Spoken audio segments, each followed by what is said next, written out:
It's the cold hard truth.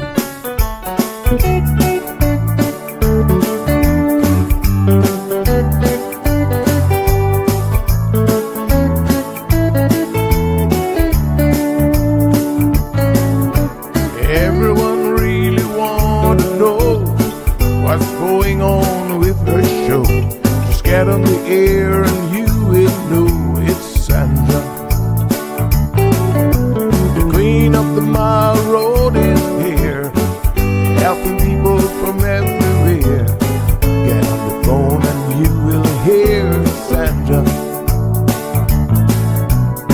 Now she will tell you how it goes, but don't you ever step on her toes, 'cause you will hear the cold hard truth from Sandra. They say she's the hero in town, helping people from all around. You get a call, your money is found, it's Sandra.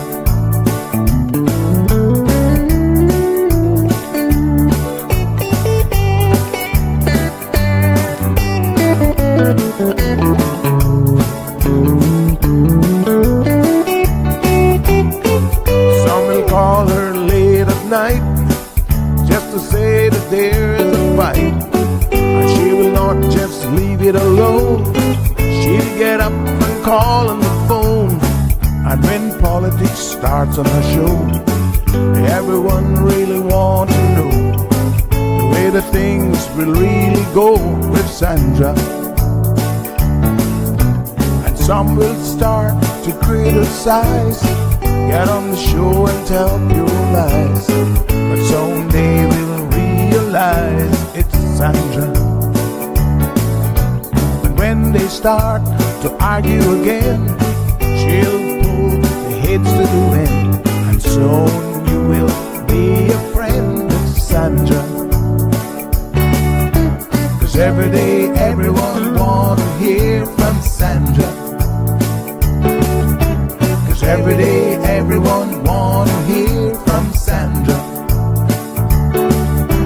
'Cause every day everyone got to hear from Sandra.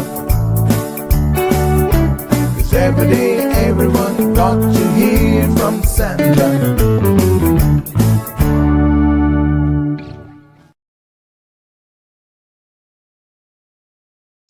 Good morning, good morning, good morning, K-Man.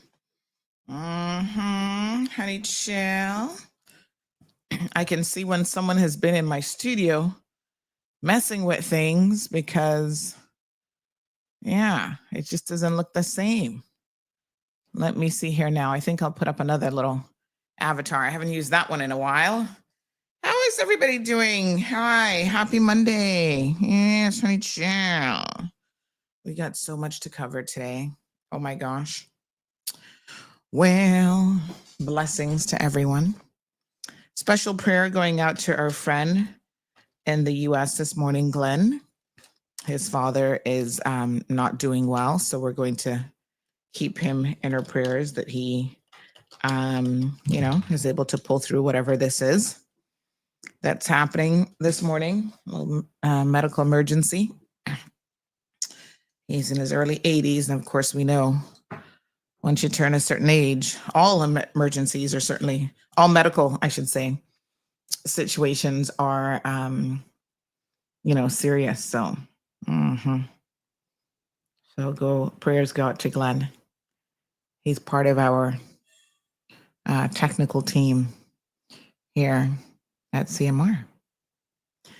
Everybody else here okay?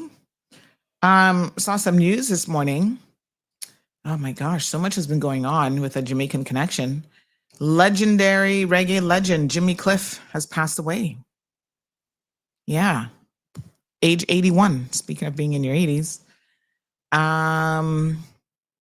Yep. So condolences to his family. He is a true legend. Trust me, if you're a Caribbean person and you don't know his name, something wrong. So condolences go out to his family and the island of Jamaica this morning. Jamaica been getting lots of bad news lately, as things go. But don't be a conspiracy theorist. Because some of them was like, bad mind, bad mind. Things happen in life, and there's no rhythm or reason to the timing, really. What they say, Murphy's Law. That's what them old people always used to say, death comes in threes. I'm like, well, it's coming all the time. Just a lot of times you're not really paying attention to it, but it's always lurking around the corner, honey. Yeah. So, yes, poor Miss Jamaica. Let us continue to wish her well and to pray for her, because apparently she's not doing well at all.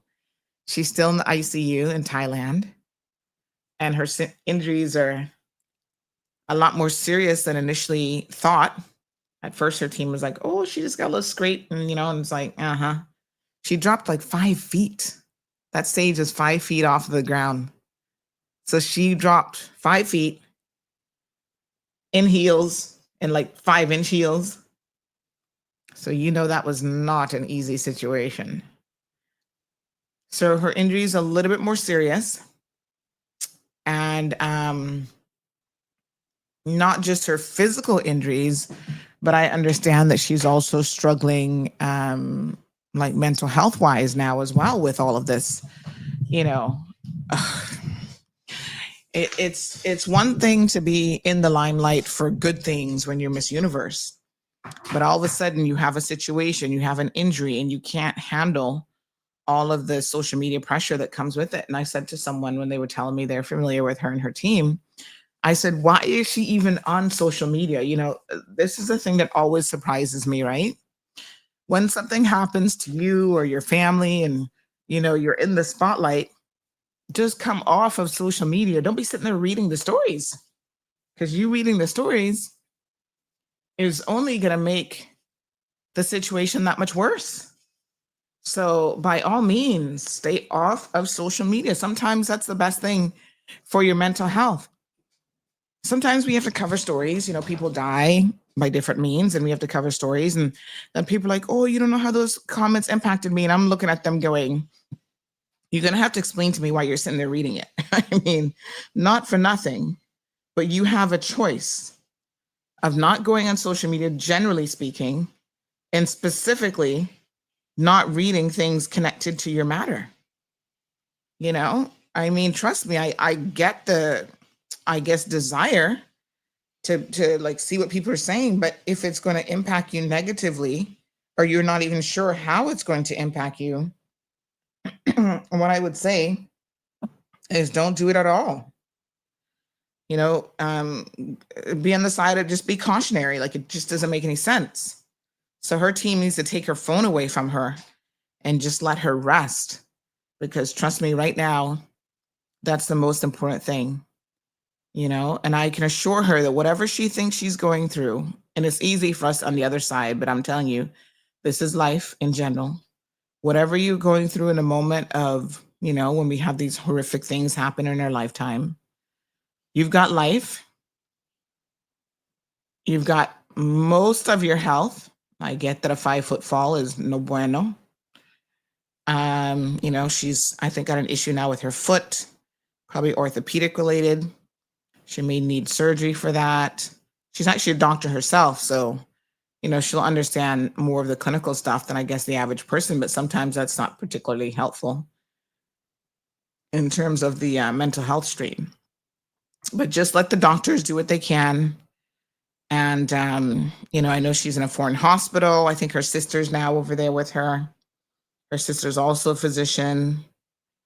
So no doubt it's not easy being in a foreign country. And, this was I suppose, the highlight of her beauty pageant career. And to have it end in such a spectacular fashion and not be able to complete the competition must not have been easy. But girl, you're going to be just fine. Just know that this too shall pass. Okay? It's so important for us to know that, illnesses come and go, Situations come and go. They're temporary, and you just have to believe that there are better times ahead. So we're live on YouTube. I see both channels, it looks like, working just fine. So now we have, just bring you guys up to speed, we have the option of having a vertical or the usual horizontal display for YouTube, and then Instagram or Instagram users will have noticed that there's a change. So it wasn't working for about a week and a half, and then they finally fixed it. So we're back in good stead, working again. So it actually comes up, ironically, as two separate feeds on Facebook. It comes up, not Facebook, my apologies, YouTube. So it comes up as a vertical and as a separate horizontal feed. So if you're on the vertical one, you'll see that's the long ways one. That works better, I think, when you're like on a phone, if you're watching on a mobile device. And the other way, if you're on a computer or you turn your phone horizontally, then that one works better. So you can just decide. They're two completely separate feeds. And I noticed this morning now that it's working, they're, funny enough, it's split about 50-50 on who's on vertical and who's on horizontal. So I will continue to send out, when I send out my feeds, I will continue to just send the one, which is going to be the vertical one. The horizontal one and not the vertical one, right? Just as a FYI. So let me just go ahead and do the links now so that everyone can have access to those. Facebook remains pretty much the same. And Instagram is now completely vertical as well. So as I send this out, the website is up. I hope you guys saw that for today's lineup, we have like 5 different shows on today. I'm so excited about this. So CMR TV, it's still in some ways a bit of a soft launch. It's harder than 2 weeks ago. Let's put it that way. We're doing it definitely in stages. And I'm just so tickled pink that we've even gotten this far, because it is certainly not an easy journey. So every let me just advise you of how we're going to do it, right? Every single day, because we want to make sure people know what's on, what's showing, and in fact, I think I will even extend this a little bit further and use my God-sent AI tools to do a little like commercial in the morning so that we can play it here in the show. But I'm going to put up this every single morning. So this is our daily lineup of shows that are on. So today we have a total of 5 shows. Look at little CMR, the little engine that could. CMR TV. So this morning, the Cold Hard Truth, obviously you're listening to it. Then at 12 o'clock, we have Mind Matters with Dr. Carlos Garcia. He's still, oh my gosh, bless him. I love Dr. Carlos. Unfortunately, I'll tell you about Dr. Sarah a bit later on. I'll tell you about that situation a little bit later on. But Dr. Carlos is always there, willing to step in and assist. So this is actually a really amazing podcast series that he's doing that will be for our Mind Matters segment. Then we've got Sabrina Speaks at 5. Then at 7 p.m., we have We Talk with Jeffrey Tavares. Some of you might know Jeffrey. He's Jamaican, and he focuses a lot on Jamaican topics. And so I'm excited to have him on board with the CMR team. Really, really exciting times. Jeffrey covers a wide variety of topics, but mostly what's happening that's impacting Jamaica and their communities around the world. So he's actually in the US at the moment, and then he has, he gets quite a bit of information from out of Jamaica and so on.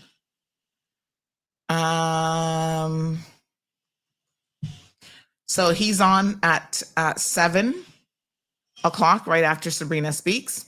So Sabrina Speaks is 5 to 7, and then he comes on at 7. And then at 8 o'clock, we have Court Matters, which is being hosted by myself and Wendy Ledger. And, talking about, that's our first episode, but it's talking about all things court related.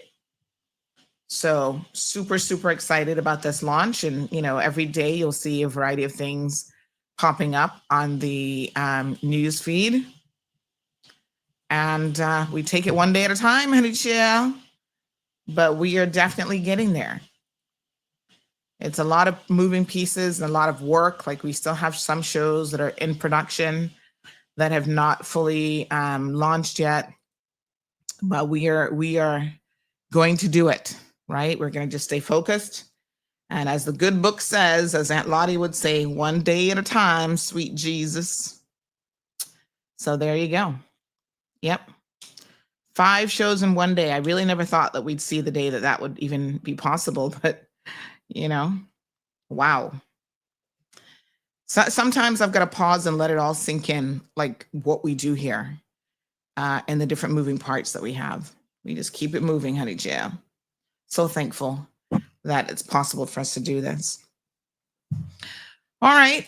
So every day we'll put those up so that what shows are on. Let me scoot this way a little bit, some better position than the vertical.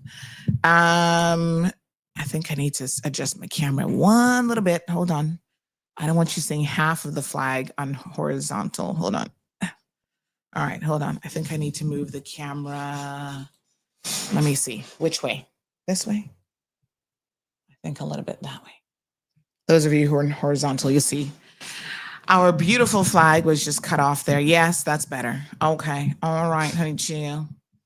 There we go. Okay. So, yes, good morning to all of our beautiful people here. We've got 300 people tuned in, over 300 people. Miss Abby, Damaris, all of you are here. Just Sarah, Miss Debbie. So nice to see you guys. Hi, Marshall, our CMR family. Miss Iva, Strong Wilt, Flora, good morning to you. Miss Lucille joining us from the UK. So this weekend, I must tell you, was quite an interesting weekend. Rampage of thieves on the loose. Queen, good morning to you, Prosperous Queen. Miss Jean Solomon's in the house. Morning, Johan. Flora says, rest in peace, Jimmy Cliff. Yeah, I mean, so sad. Good morning, Mirstar. How are you? Robert is here. He says, bring the fire now. We got to ease into it, Robert. We're coming, honey child. Take it easy. Take it easy. All right, so let's get into it. Strong Wilt, it was some kind of a, I don't know if it was something to do with sound or something, but there was an area there. It was like a pit for some of the equipment and stuff. So I don't know, poor Miss Jamaica. What a hot mess. But I was just saying that over the weekend as well, what's his name? Oh, Usain Bolt, his business burnt down in Montego Bay, I think it is. So that was another tragic situation. I don't know if you guys saw that story, but make sure you subscribe to the CMR channel. But yeah, that happened, I think, on Friday or Saturday. I saw Renee put that up and I was like, oh my God. So, like I said, fire destroys Usain Bolt's Tracks and Record restaurant in Montego Bay. How many locations does he have? I think there's also one in Kingston, right? So yeah, I mean, this is crazy, but that happened and not a good look. I don't know if they have any idea. It says that the fire remains under investigation. Thankfully, nobody was injured. Wow. It's just like one thing after the other. So, what can you do but just hang on tight, honey child?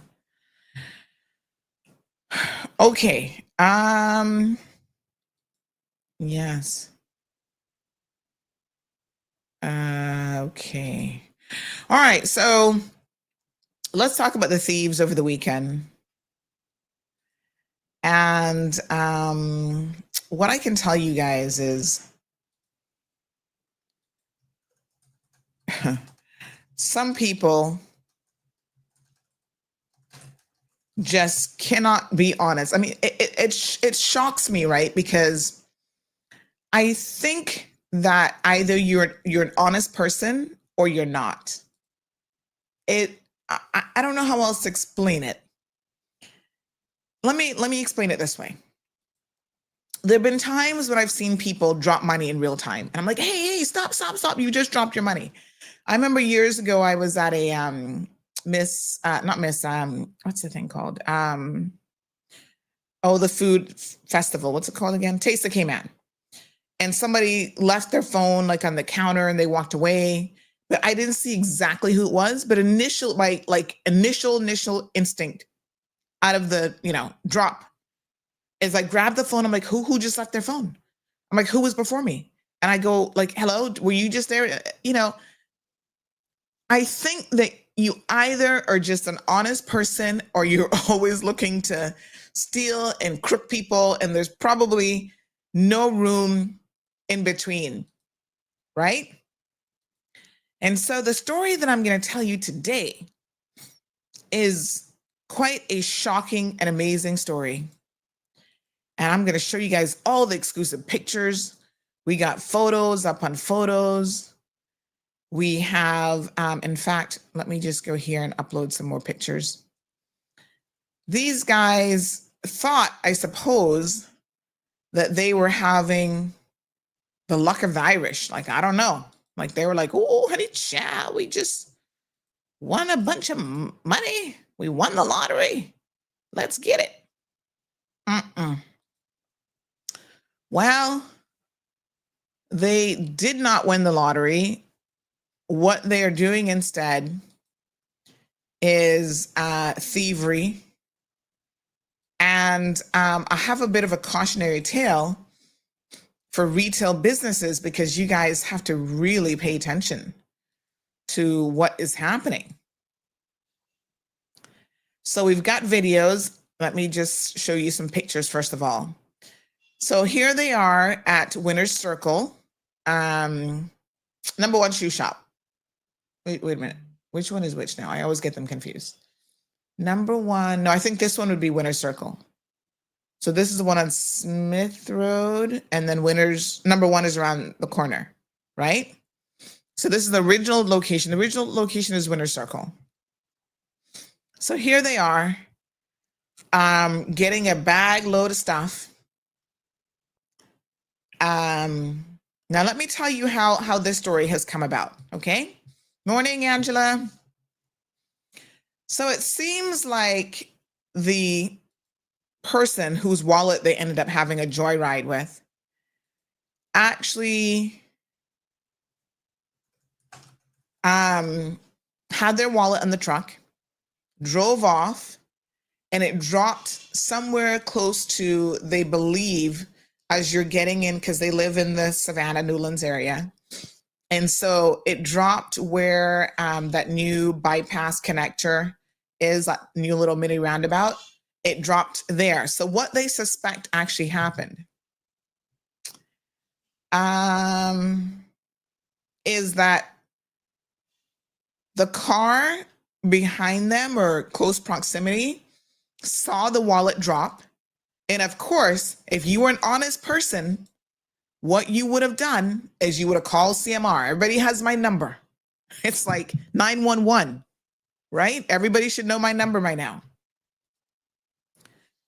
They would have called me. They would have called the police. They would have called 911, for goodness sake, anybody. Or they would have even flagged the car down, start beep, beep, beep, beep, blowing the little horn, flashing the lights, something. They did none of that. They picked it up. They found money in the wallet, and they must have said to themselves, oh, Christmas came early. Honey child, Christmas came early. We're going to have a good time. And so they went on an amazing shopping spree. I mean, the audacity of it, like I can't even fathom. First of all, my aunt put too much fear of whatever in me. The fear of God, the fear of you are this stupid, you're going to get caught, you're going to go to jail, your good name is going to be messed up. You see, these people don't care because they ain't got a good name. That's what I figure. That has to be what is happening.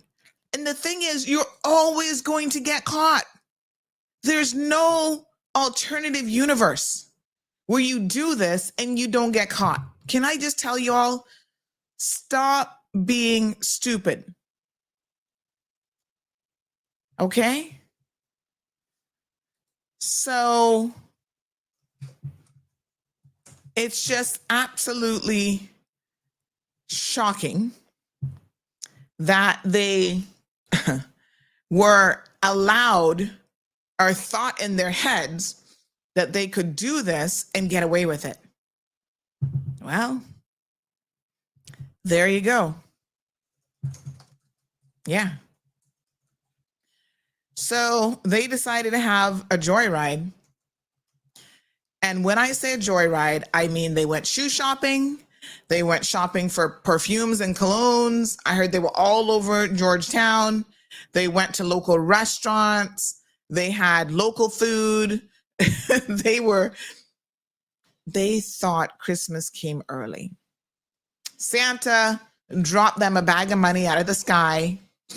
They had the guy's wallet. They had cash, credit cards, debit cards, and they were just all over the place enjoying themselves. Oh, I saw someone trying to call. Hold on one second. Let me just see if we can hear the phone calls this morning. I might have to restart. Let me see. Let's see if this caller was meaning to call us. I saw it rang. Hi. Oh, no, maybe not. All right. So they were all over the place buying perfume and cologne and, she doesn't mind. I can tell you. They went to several of NKY stores. Let me see here. They just had a field day. They're at the Crocs store. They're at the Polo store. They're, all over the place. And let me tell you something, not for nothing, but they are trying to have good taste. I mean, you steal from people because when you find something that does not belong to you and you turn around and you treat it like it is yours, I can assure you that is the very definition of theft. It does not belong to you. So what do they do instead? They don't just go and say like, oh, let me just go to the dollar store. Over $4,000 on one card alone. They probably haven't seen $4,000 in one place in a really long time, if ever. But that didn't stop them. They were out there having a field day. Somebody just messaged me and said, Sandy, and that as a retailer, I refuse to tap their cards. They have to pin it. Yes. Well, this is one of the things with the tap and go business that I'm going to talk to you retailers about how some of this could have been, avoided. Although we're so trusting that, wow. I'm going to talk to you about that, KK, because I have a theory with how retailers operate, right? And it's just a general thing. I've been in retail for a very, very long time, so I can tell you a thing or two about the retail industry. I used to work in retail when I was in university. Retail was kind of like my first, well, not technically my first job, because I had an on-campus job before I went into retail off campus, but one of my first jobs, and of course in the States, you're always getting swindled by somebody trying a thing. So they tell you how to check money and how to profile your customers and all that good stuff. But yes, here they are. And is that a tag, a price tag on his shirt that he's wearing there? Is this dude actually buying clothes, putting them on right away? and not taking the price tag off? Is that a thing still? Do people walk around with price tags? Good morning, caller. Hey, good morning. Happy Monday morning. Sandy, Hey, K-Man, how are you morning. guys doing? I was thinking about you this morning because you and I need to meet up, remember? Absolutely, yes. And we can do that sometime this week. So let's touch bases later on. Yeah, yes. Sounds good. Great. I'm calling in early because, of course, I'm heading into work early. But in regards to the thieves, let me just say, there is no gray line between honesty and dishonesty. It's black or white. I agree. Those individuals are thieves, bottom line. Yeah. And my grandmother always told me, when you're a liar, you're a thief. When you're a thief, you're capable of being a murderer and everything else. Those people are thieves. And as far as I'm concerned, when it comes to somebody like that, yes, they need to be arrested. Let's start first with them. They need to be arrested. They need to be taken off of our streets for at least 3 months. Don't give them the opportunity to steal from no one for Christmas and New Year's. Take them off of the streets. And guess what? If they're not residents or citizens or whatever in Canaan because they have their papers and stuff, if they're on work permits, cancel the work permits, put them on a blacklist. By now, Canaan should have a major blacklist. Hello. We're going to talk about that a little later on. A blacklist. Yeah. And that's it. No more work permits. Then deport their backsides off of Canaan. We do not need people like that in our society, in our community, because guess what? They're thieves, but then they're making other honest Jamaicans look bad. They're making their own people look bad. Yeah. And let's not talk about the guy who was trying to go viral this weekend, talking about, we only have a few Jamaican criminals in Cayman, just a few making them look bad. I'm sorry Stop to say it. it. I've said it quite enough to our government officials.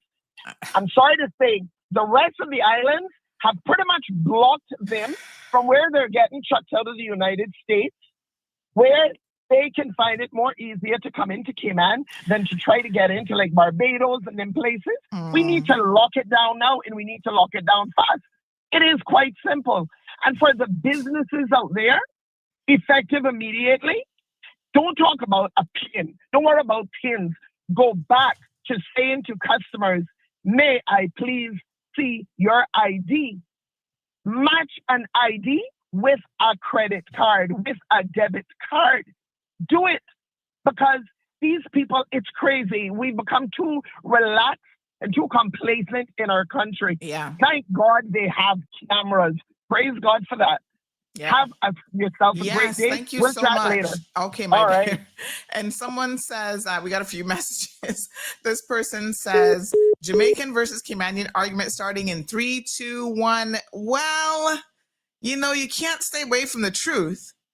And let me just say that, boy, I hate to say it, but are Jamaicans be embarrassing themselves? This is on them. And thankfully, because we have all of this footage, we've got some video footage as well. Stay tuned. We've got all of this footage. What I can tell you is there's no world in which these guys are not Jamaicans. I mean, we know what a Jamaican looks like. I mean, yeah, if you're a Caymanian, telltale signs. Okay? The dress, sorry. Not to say that we don't have some Caymanians who dress like this, but we're going to be detectives that put it all together. It's everything. It's the hairstyle. It's the dress. It's the tattoos. It is the bleaching. You don't find too many Caymanians who would bleach. Even when they're on the darker side, they're not into the bleaching thing. The Jamaican culture there's just something about bleaching. Why, especially men, it's crazy. I guess the women love it too, but the men really love to bleach themselves. Like, it's just crazy. So someone says they're not Jamaicans, they come from Haiti. What? These men here? No. Here's the kicker. I'm going to give you guys an exclusive this morning that you're not going to hear anywhere else. The guy in green, him, this is what someone sent me last night. Listen to this now. They said to me, hold on. they messaged me because we did like a little promo to say, hey, you know, we're going to be talking about these guys in the morning. We did a video because there were so many, they worked as a team. There's at least 4 of them working together in Tangent as a team. So someone messaged me last night and said, hey, Sandra, I was in the airport tonight leaving for New York, and I saw the guy in the green hat at the airport going to Jamaica. I was like, what? He's hopping on a plane going to Jamaica? Yeah, Bobo. Because these are some good cameras here. You zoom in and you can get an identification of the tattoos, the socks and the shoes. You know exactly who this dude is. So I hate to tell you, there's no scenario where these guys are not identified as not being Jamaicans. Georgette says, and they definitely ain't Spanish. Nope. They're not from West Bay. Oh my God. Real Deal says, what's that saying? Ashamed of nothing, offended by everything. I can tell you what. Charles Clark says, yep, they're Jamaicans for sure. No doubt about that. From you see the bleaching. You know what is so funny? I don't even see Haitians bleaching. Boy, that's very ingrained in the Jamaican culture. Anyway, let me not digress. But yeah, so they're bold. Here they are at the Polo store. Like I say, they feel like they're highfalutin, got class, and can go shopping at nice, decent stores. Here's another one. The funny thing is, the staff would have known. I'm sure they're looking at these guys going, not to say, you know, we're profiling people and not in and everybody can come in and shop in the stores. But after a while, one thing I know about retail is you get to know your customers, right? Yeah, around Christmas time, you'll get unusual customers walking through the door because, hey, you know, they are, you know, Christmas shopping, 'tis the season. But these guys, they even have they even walked with their sippy cups. Now, y'all know that if you go into any of these stores in Cayman Bay, you don't be walking in there with no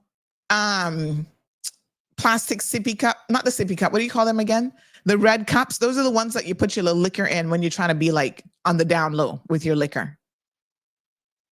Now, so here they are, bold. Look at these two. Put down their little drinks. The other one, he's over in the corner. You got to watch the body language, boy. The body language says plenty. Thievery, kind of looking away, hoping that, oh man, hopefully she's not going to ask us to put in the pin. And, you know, under a certain amount with this new tap and go business, you don't have to put in a pin. And that's one reason why they were all over the place having a field day with this person's card. Now look at the transaction. They start to get a little bit nervous. Notice how he's scratching the beer. The next one's scratching his head. They kind of look nervous, scratching his face. You know, not for nothing, but some of you retailers could really do with paying attention to watching people's body language. Here's the other thing that I found bizarre. Let me show you this. Let's just back it up.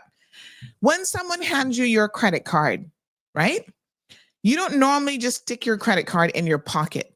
You're going to take out a wallet because you care about your card. So there's so much here that's like a boom, red flags, right? You're normally going to take out your wallet and you're going to like, you know, put it back into your wallet. You're going to act like you care about that card. You saw how he just flexed with this card when he just shoved it back in a little pocket like he don't care. Even to that is a, you know, and then you like walk away and start looking at other stuff while your transaction is being finalized? No. Now, look at this. They got away with it, and now they're going to break it up into smaller transactions, right? So the other guy now, he's like, okay, it worked for him. Let me pick up a few little things. And he starts picking up stuff like, maybe I need this shirt. Are those shorts that he just picked up? Those have got to be the ugliest shorts in the store. Those shorts are like multicolored, like what he's wearing now. So he goes there now and he's signing it. And here comes the next guy, right?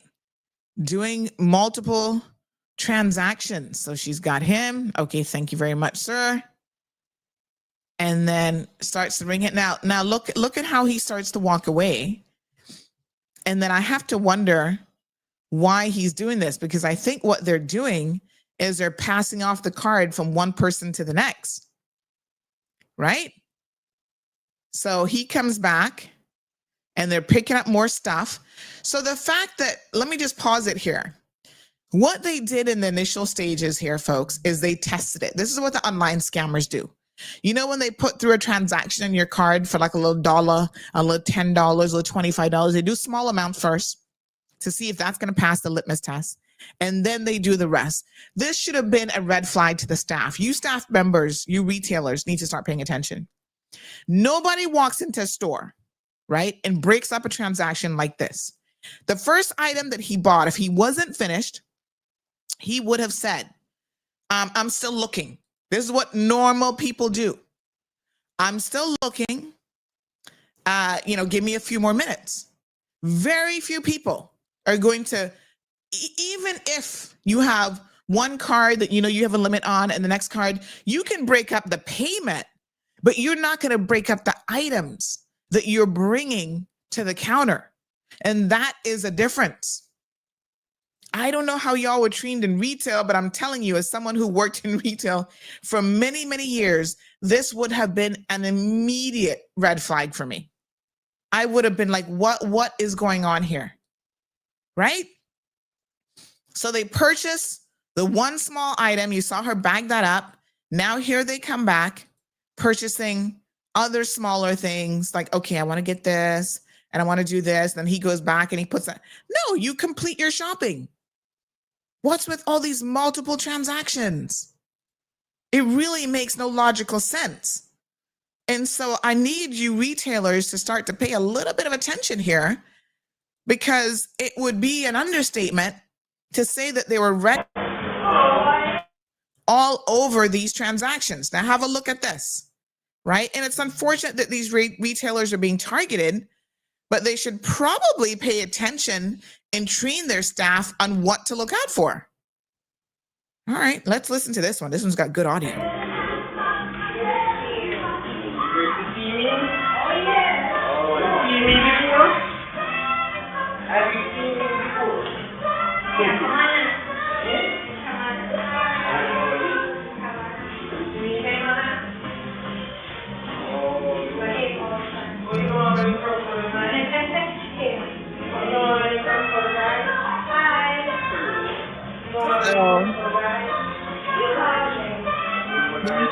I guess. And the poor staff are like, they probably already know.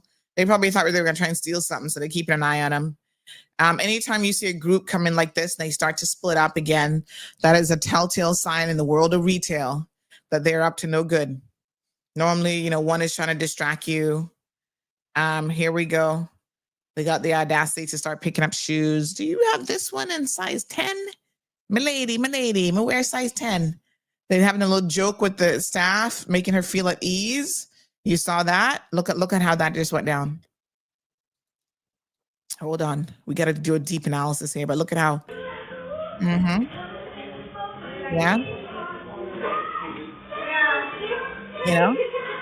See? They're making the staff laugh. The staff is so funny. Even touching them on the shoulder, like, oh yeah, that's such a good joke. Right? Yeah. I mean, everybody makes their bread and butter. Retailers have it hard. You got to be selling goods. And so two are now off to one side. The other guy, I guess he's trying to find his size. They're showing him some other options. So, yeah, there they are. Not for nothing, but she has an amazing selection of Crocs in case you're interested. I love me a Croc store. So they're trying them on. Let's fast forward a little bit. Okay, we're going to take these. And then they're talking about what are the little things in the Crocs that these kids are into that you buy? I just bought Gigi a brand new pair of Crocs the other day, but she hasn't gotten into the little things that you put on top of the Crocs, but they have those. So you can see them talking about that here. Like, oh, you can buy those to put on there. Maybe they have one with a Jamaican flag. I don't know what he was inquiring about, but there you go. And here he comes, digging in that pocket again, about to look for that credit card, honey. Yeah. Once again, folks, retailers, the average person, gibbets, thank you so much. The little gibbets, yeah. The average person does not just walk around with their credit card in their pocket. I mean, not for nothing, but that is really weird when it's in the wallet, it's in nothing secure. So he's getting up here. They're ringing this up. The others keep walking around and looking at stuff. I suspect this one staff member here, I think she might be, I've been in there before, and I can't remember if she's Jamaican, but I kind of feel like she is. The one with the long hair. She probably has a sense that something not up with these guys. You see, she doesn't even approach them. She's not as friendly as the two Filipina young ladies, right? She's kind of like, she's a little bit suspicious. She's wary of them, right? So you notice that she kind of stays at a distance. She's kind of looking at them, but she never seems to interact directly with them. She doesn't walk up and try to offer them any assistance, because I think she's got good instincts that something isn't right. So she's just keeping an eye out. See how she keeps circling this one table, pretending that she's like looking at stuff, just making sure all the gibbets are still there, So I think her body language is indicative of someone who's kind of suspicious of what's going on here. This person says, good morning, honey. Good morning. Honesty is like being pregnant. It's either you are or you're not. And there's nothing as being half pregnant or being half honest. You are correct. Yeah, I mean, I kind of feel that way for sure. Oh, my Lord. These guys, so they went to all sorts of restaurants. Like I said, they had lunch on somebody else's card. For over $4,000 on one card alone. Good morning, caller. Good morning, Sandra. How are you? Not bad, darling. How you doing? Not bad, not bad. I know you're talking about favorite this morning, but I just wanted to also, even though it's not stealing, I'm about to talk about.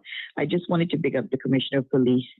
Yesterday, it was a lot of loud music playing with a bunch of guys, with all the DJs, with all the music up by Price Right.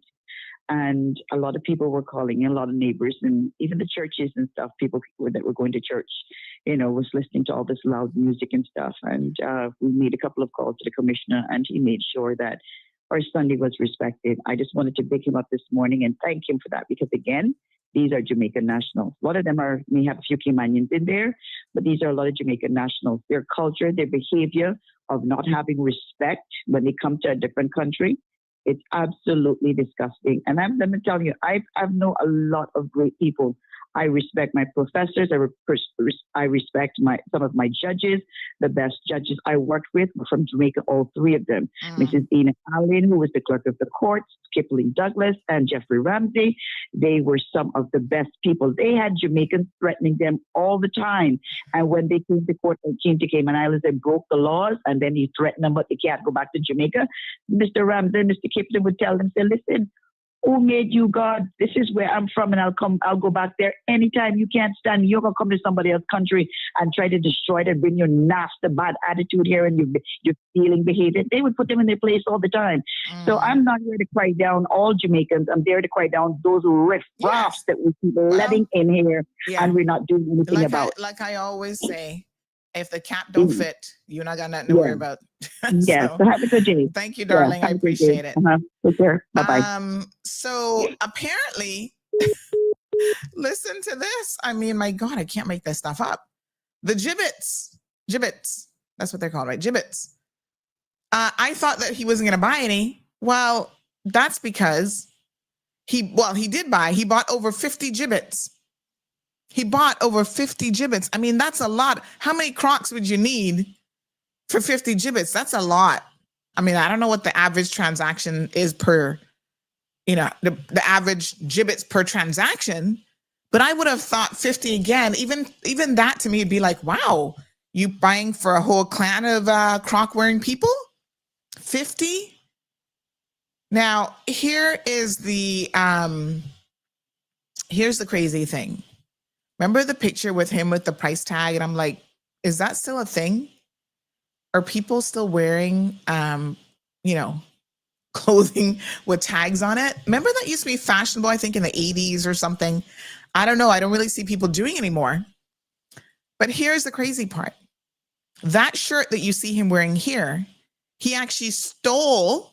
You see, they don't have an honest bone in their body. They actually stole that T-shirt and the hat. So it wasn't bad. It was bad enough that they were stealing using somebody's credit card. But on top of that, they were actually stealing as well. So the green hat and the shirt, he stole. He didn't pay for those with the stolen credit card. He right out stole those, right? And then I guess he thought it was fashionable to walk around with stolen clothes from the Polo store that you leave the price tag on, because he wants somebody to know what he just stole a $50 shirt. I don't even know. You cannot make that stuff up. So yeah, he bought 50 gibbets. My God. Lord have mercy. Desert Rose says, and those bits are expensive. I think they're like $5 to $7 per one. That's because you only buy like a few. You don't buy 50, except when it's not your money. Merstar says, excessively spending other people's hard-earned money, disgusting, and not used to nothing. Boy, you can tell, right? Honey, chill. Jason says, he starts to sing, Santa Claus is coming to town. So they thought, now let's have a look at this. This person says, since Hurricane Melissa destroyed a lot of Jamaica, the weed and coke business in Jamaica is mashed up. So now we're going to be seeing a lot more of this criminal activity now, more robberies and thefts from people doing just what these reprobates did, fly in, rob and steal, and fly back out. Well, we're going to talk about the necessity now for us to tighten our borders a little bit more, because like I said, my sources have revealed the same guy in the green shirt, that same brother right there, got on a plane yesterday and left Cayman back for Jamaica. So the RCIPS know that a lot of Jamaicans who commit crimes have the option of quickly getting in a plane and going back home, right? So it shouldn't be hard to identify who he is. The cameras were, very, very obvious. The cameras are good quality. They caught them in the act. You can see tattoos and identifying marks and all sorts of things. We need to ensure that not only that we identify who they are, but that you make sure that you also, reach out to the Jamaican authorities and let them know you're looking for those people. Send their behinds back. $4,000+. That's got to be, how much is grand larceny? I don't know the exact amount, but I'm thinking that that's probably pushing it, right? And on top of that, ensuring that these people do not, this is where we need that fingerprinting system. This is where we need a good database to identify these individuals and to ensure that they do not end up coming back to Cayman under any circumstances. Because by next week, somebody will have another work permit taken out for them. And here they come again. This person says, and if they had went to Foster's and priced right to buy stuff to send to people in Jamaica for hurricane relief, that would have been bad, but not so bad. But these people are just no good. And then they said, assuming that they're Jamaicans. Well, we now, like I tell you, we know that they are. I don't know. How do you guys feel about this? I feel like we haven't done a good poll question in a while. Does it matter to you if somebody steals for a good reason?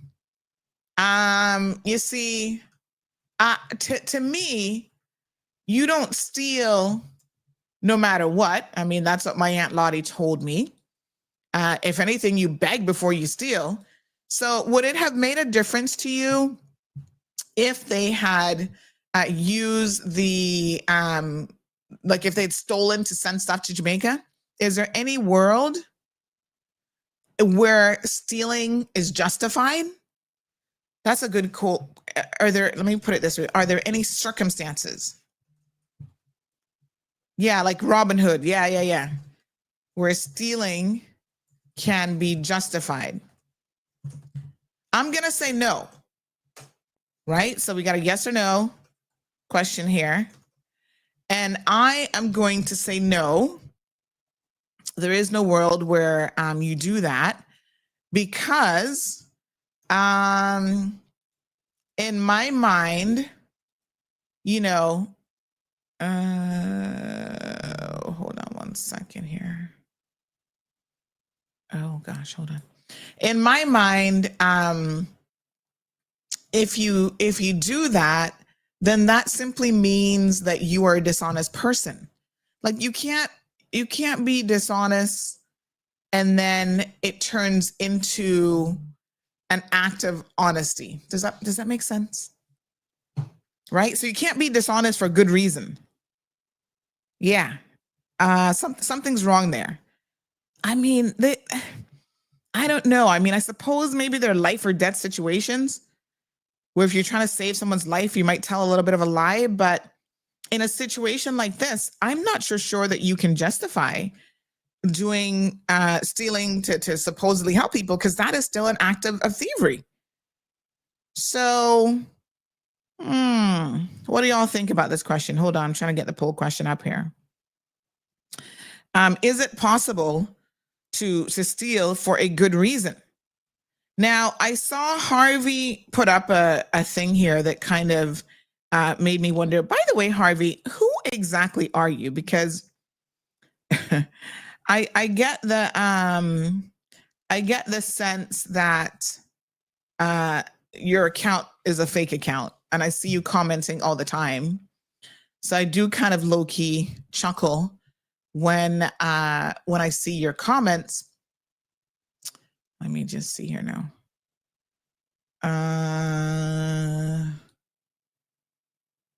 Okay. So let me just oh, hold on a second. 1 second here. Let me just pull up my straw poll. Let me see. Yes. Okay. So, I see your comment that, oh, people are hungry and that's why they're stealing. No, that's not what's going on here. I think it's so sad when we try to justify bad behavior by giving it some sort of an explanation. And this is where it becomes dangerous when you talk about, well, why did you do it? Well, Your Honor, I got an aunt in Jamaica who just got hit by Hurricane Ivan. So therefore, Hurricane Melissa. So therefore, I felt like I needed some Crocs, and I'm stressed out, and I needed some gibbets. And, I felt like a polo shirt would certainly make me feel better. And if I feel better about the thievery, then surely, she's going to feel better too. I mean, I don't know what kind of explanation, Harvey, we would potentially be looking at here. Ms. Dorothy says, nope, there's no good reason to steal. I'm with you, Ms. Dorothy. Something right here. And let me see here now. Hold on 1 second. Okay, so we're going to, give me 1 second. Let me put the poll up. Okay. All right. All right. So this is our poll question for the day.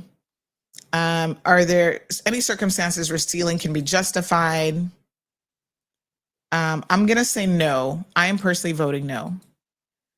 And then here's the URL for the straw poll. You guys can vote in that. And so I find it hard to, let me just put it on the bottom as a little ticker here. I find it hard to understand how it's possible, especially in circumstances like this. Of course, this is a very different type of stealing, a different type of theft where it's like frivolous. It's you're stealing clothes and stuff that nobody in their right mind needs. So you can use that straw poll as well as you can use the QR code.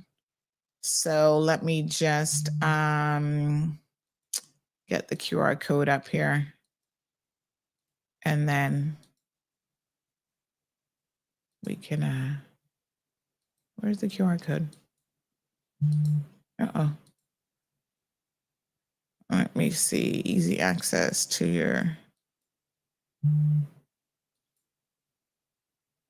oh, why is my QR code not working?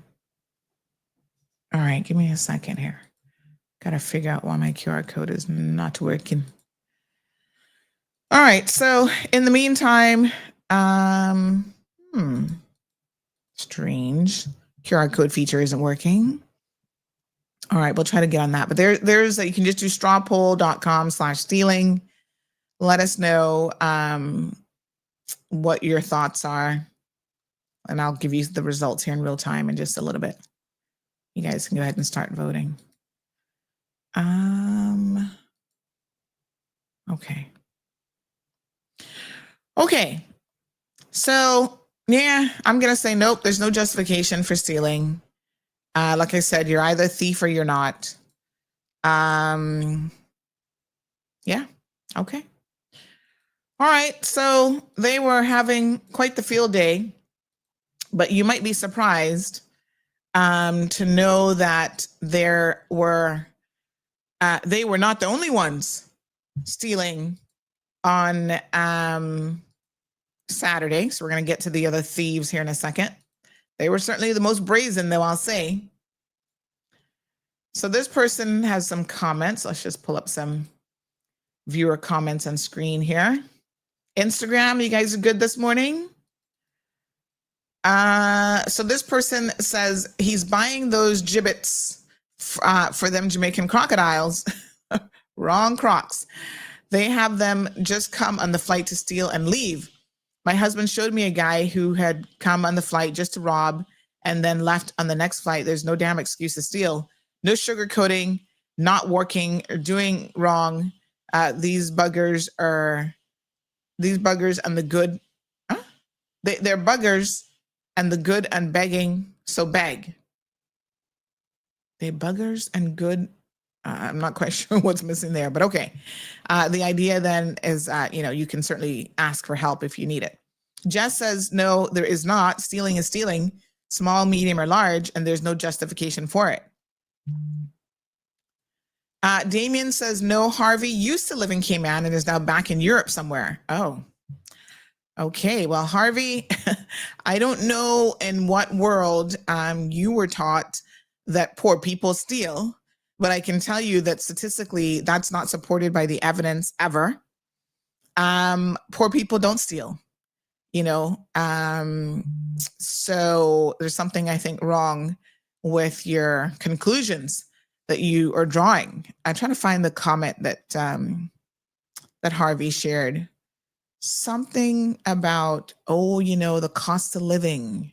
So therefore, they're going to steal. That ain't got nothing to do with the cost of living. Absolutely nothing.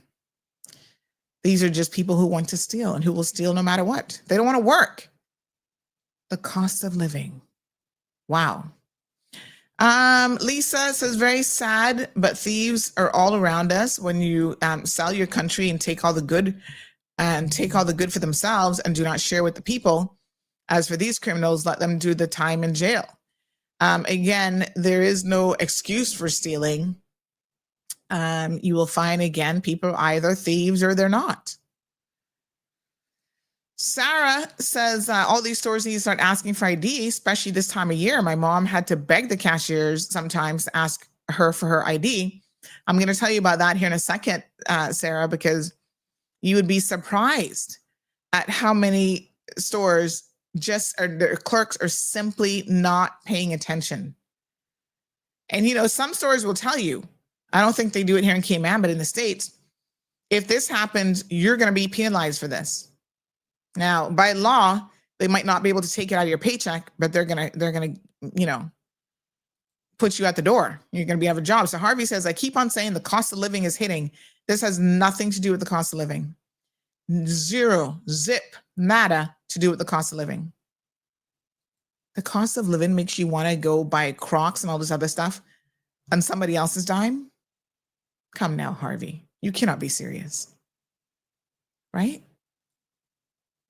That's it is patently incorrect that this leads to people poverty, or the cost of living leads to people stealing. Even in the best of times, people out there stealing. Flyboy says, John Crodem, what a mess. Anthony, good morning, says, good morning, Sandy. I'm a Jamaican. I feel so bad. They need to send them home. Very disrespectful. Listen, again, it's always the batch that make all Jamaicans look bad. And the decent Jamaicans feel horrific when they see foolishness like this. Just like when, as Caymanians, we see our own out here doing the most, we also likewise feel like, oh, they're so shameful. They have no shame, but yet the rest of us are feeling really bad that our people have degraded themselves in such a way where they're involved in this kind of activity.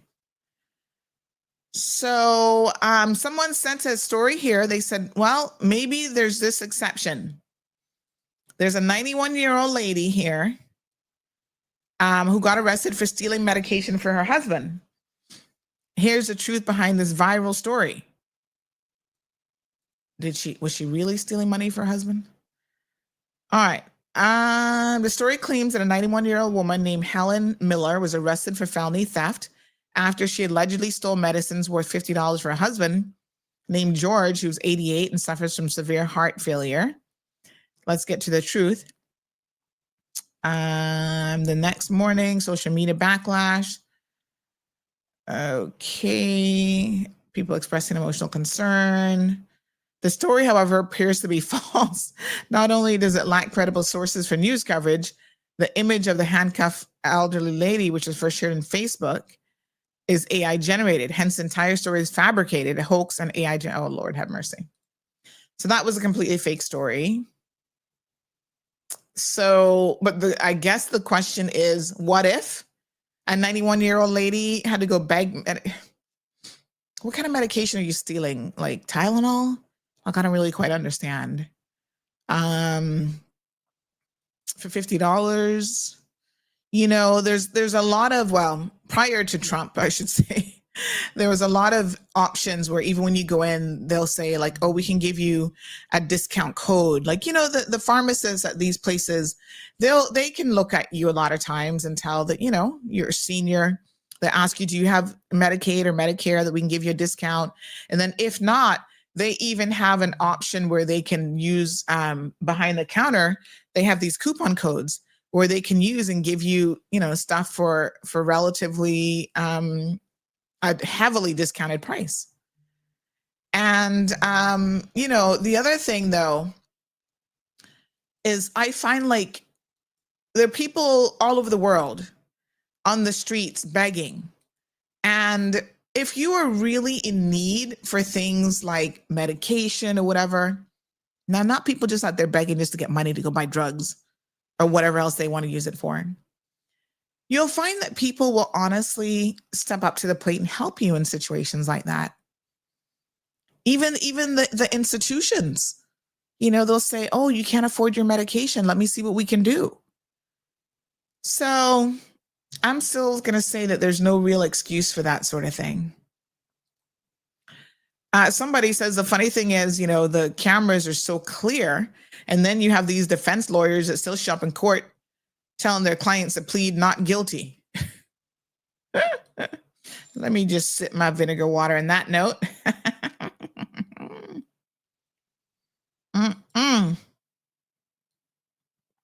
It's horrible.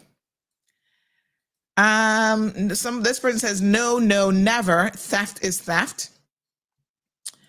May hungry may had to buy one polo shirt. Oh my God, all that money to thief because they got no money, but they didn't buy food, baby diapers, no CUC bills paid, or petrol. What a hot mess. Just wondering how that would go down. So honestly, they need to put something in place. Oh, if a sales clerk, okay, someone is asking this question. If a sales clerk is suspicious of customers, is there an alert button or something that they can call the police? So this is actually a really, really good question. Okay? Because the question then becomes, in fact, big shout out to Winner Circle. They were the ones who finally put an end to this thievery. The buck stopped with them, and they notified, like, oh yeah, this is not right. But what do you do? I suspect that most sales clerks are actually afraid themselves to say anything, because you think if someone is bold enough to come in your store, my apologies, with a stolen credit card, how comfortable would you feel? And you notice that in most instances, these are women who are in the front line as retail staff, right? How comfortable would you feel as a sales clerk actually saying to them, oh, no, you have just stolen this card, or they can't say that, but they're like, okay, this card doesn't match. Let me see your ID. Like it does mean that you have to get a little bit confrontational. And I gotta say this, I don't see a single one of them there in any of those pictures or videos who are going to do that. They might call somebody after the fact, right? So I don't know in Cayman. I know when I worked in retail in the States, we had emergency protocols like that, even in the mall. I mean, not for nothing. There was a button that we could press. I'm not so sure that in Cayman, that's the case. Most stores aren't going to have an emergency call button. So it is left on the staff to actually do that. And I think that a lot of them, number one, they're just trying to make a sale. They're not going to ask too many questions.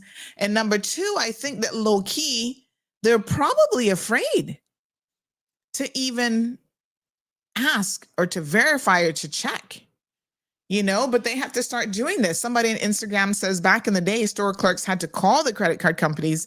And if the card was identified as stolen, they were instructed to cut the card right in front of the person.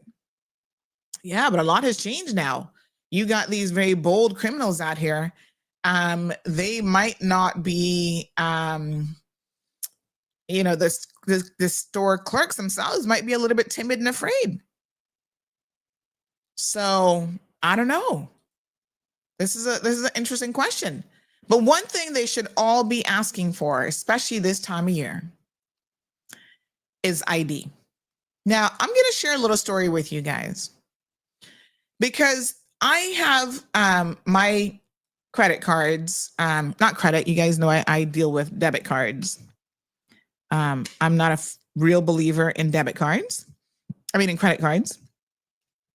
And I'm going to tell y'all something. I do not ever sign my cards. Okay.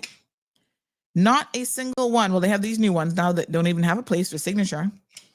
But if I were to show you the back of my card, and I'm just going to hide my CCV number here. Look at this, right? I'm going to show you guys this.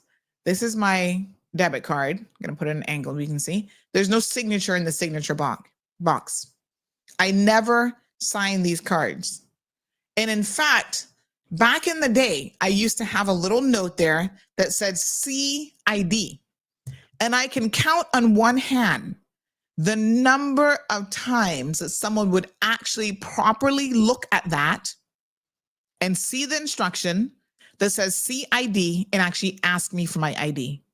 Even when they claim, like you show them the card, they do this quick time, flip it. They're actually not looking. Their eyes, I guess, are seeing something, but they're not paying attention. They're not looking.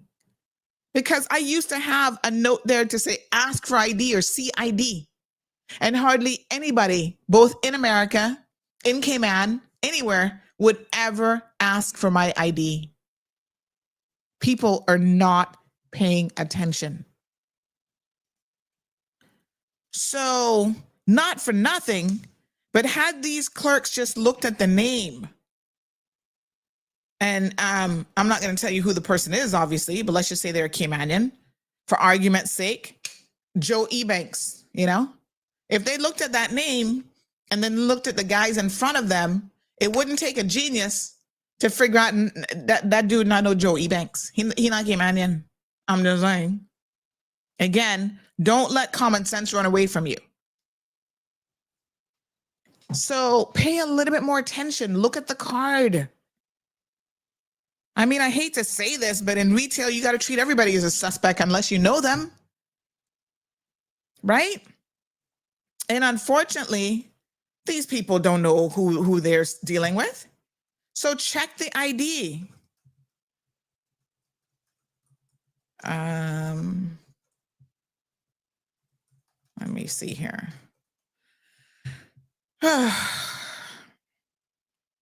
What a mess.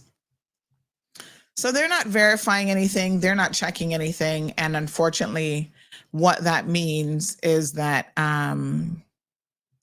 people are one second.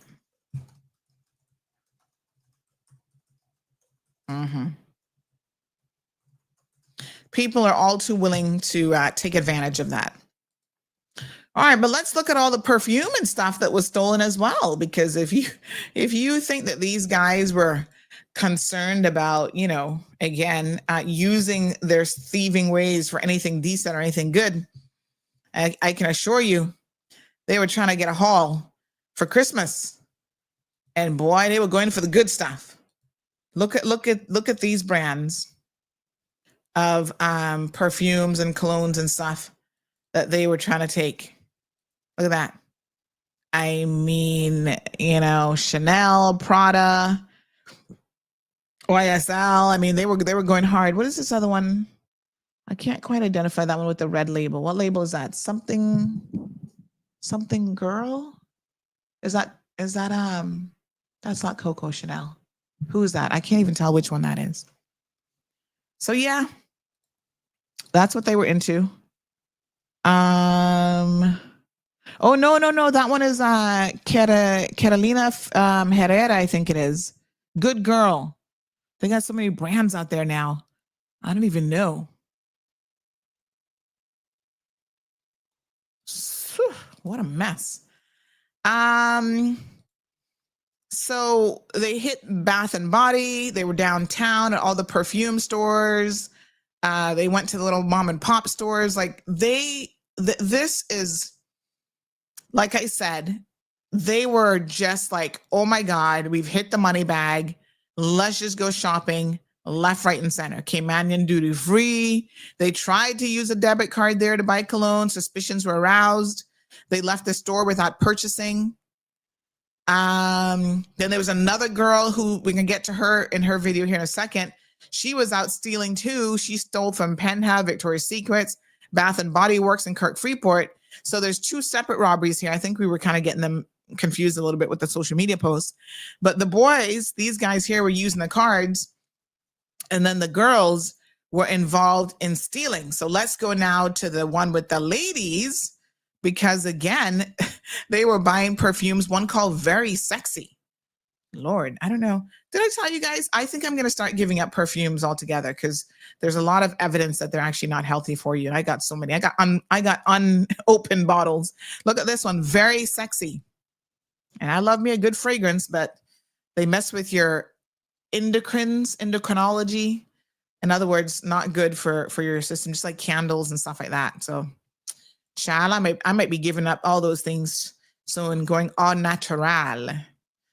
All right, so let me try to flip this image so that you guys can see this one. But yeah, the women, no less bold. The only difference is they did not find, they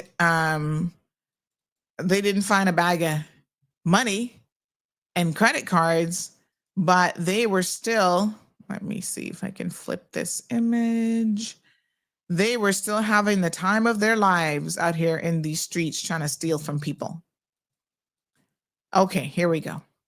So let me just save this one. And what they did, they used the baby stroller trick. So they decided to use a stroller to no baby in the stroller. And instead, they were in the perfume stores as well, stealing perfumes. Here we go. And putting it in the baby stroller. Now, thankfully, this store and their staff were very, very alert, and they called the popo right away. And as you can see, the police came and arrested her on the spot. Good job. Good job. This is when the retail staff are trained well and they know what to do. They obviously called the popo right away, and the popo came. And there she is being escorted out of the store. The only thing y'all needed to do after that was call CMR. We would have been there reporting and live on location. So let me see if I can get the video. It's kind of turned like the wrong way. So I'm trying to see if I can get it flipped. But yeah, so they were there doing the most as well. Okay.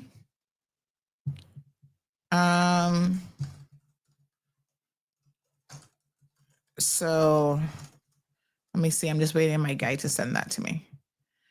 Okay. So, yep. This person said, "Good morning, my sister. I'm so sick and tired of some of my Jamaican people. When they are not cursing out Caymanians, they're stealing from them. Time for these no good Jamaicans to go back to Jamaica." Ay. Let's talk about the logistics now of, what is happening here. And of course, I'm going to say it. We know that, for whatever reason, lots of people want to come here and just steal because they can. Somebody says, "I'll gladly take the perfumes you have to give away. Thanks." What? They're not healthy for you, for true. No, I'm seriously, on a serious note, I am seriously contemplating cleaning off my entire dresser and no longer using anything that is not natural. So I might be calling you soon, girl. Tell you just come and get them.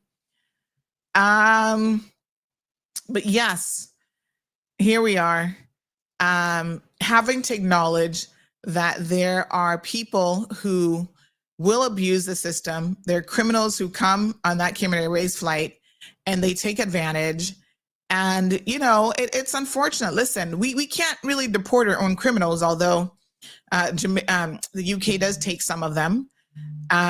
We can't really deport them as such, but I'm all for deporting even our own if we could. But we kind of stuck with them. We should not be stuck with criminals from other jurisdictions after they've served their time. So let me just say that they got to go. I also think that we have to start being perhaps a little bit more cognizant. If somebody comes to Cayman from Jamaica, right? Now, this is going to be, some of you might think, well, Sandy, that's going to amount to profiling. But you come on a flight, and the U.S. did this post 9/11 all the time.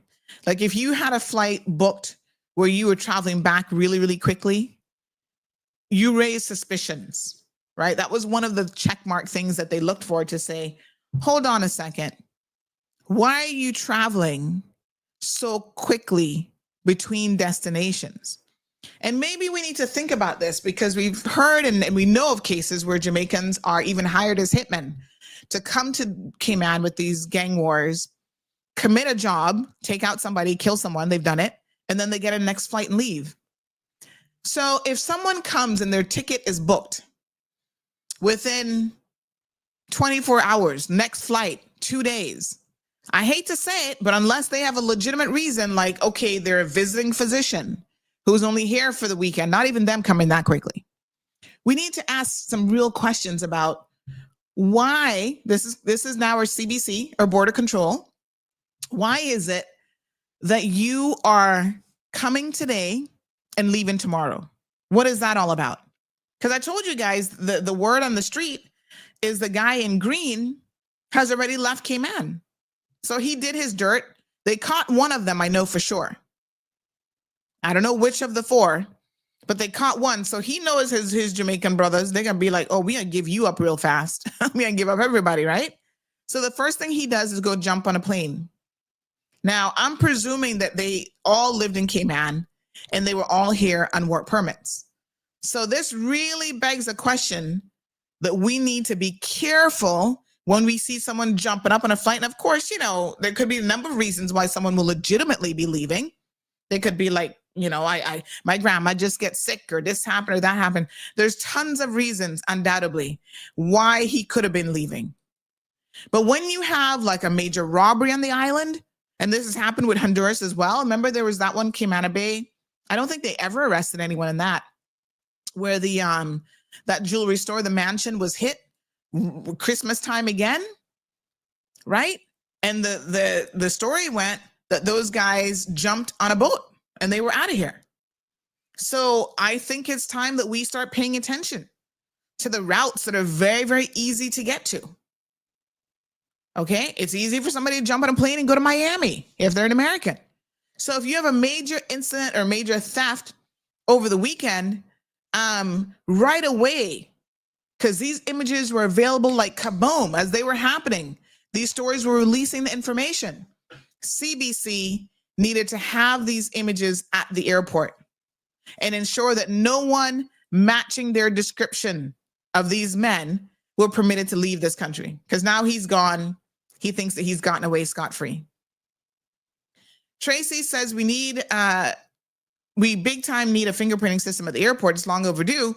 Well, the fingerprinting system only becomes useful to you once they've committed an offense somewhere in the world and the fingerprint is in some sort of a database.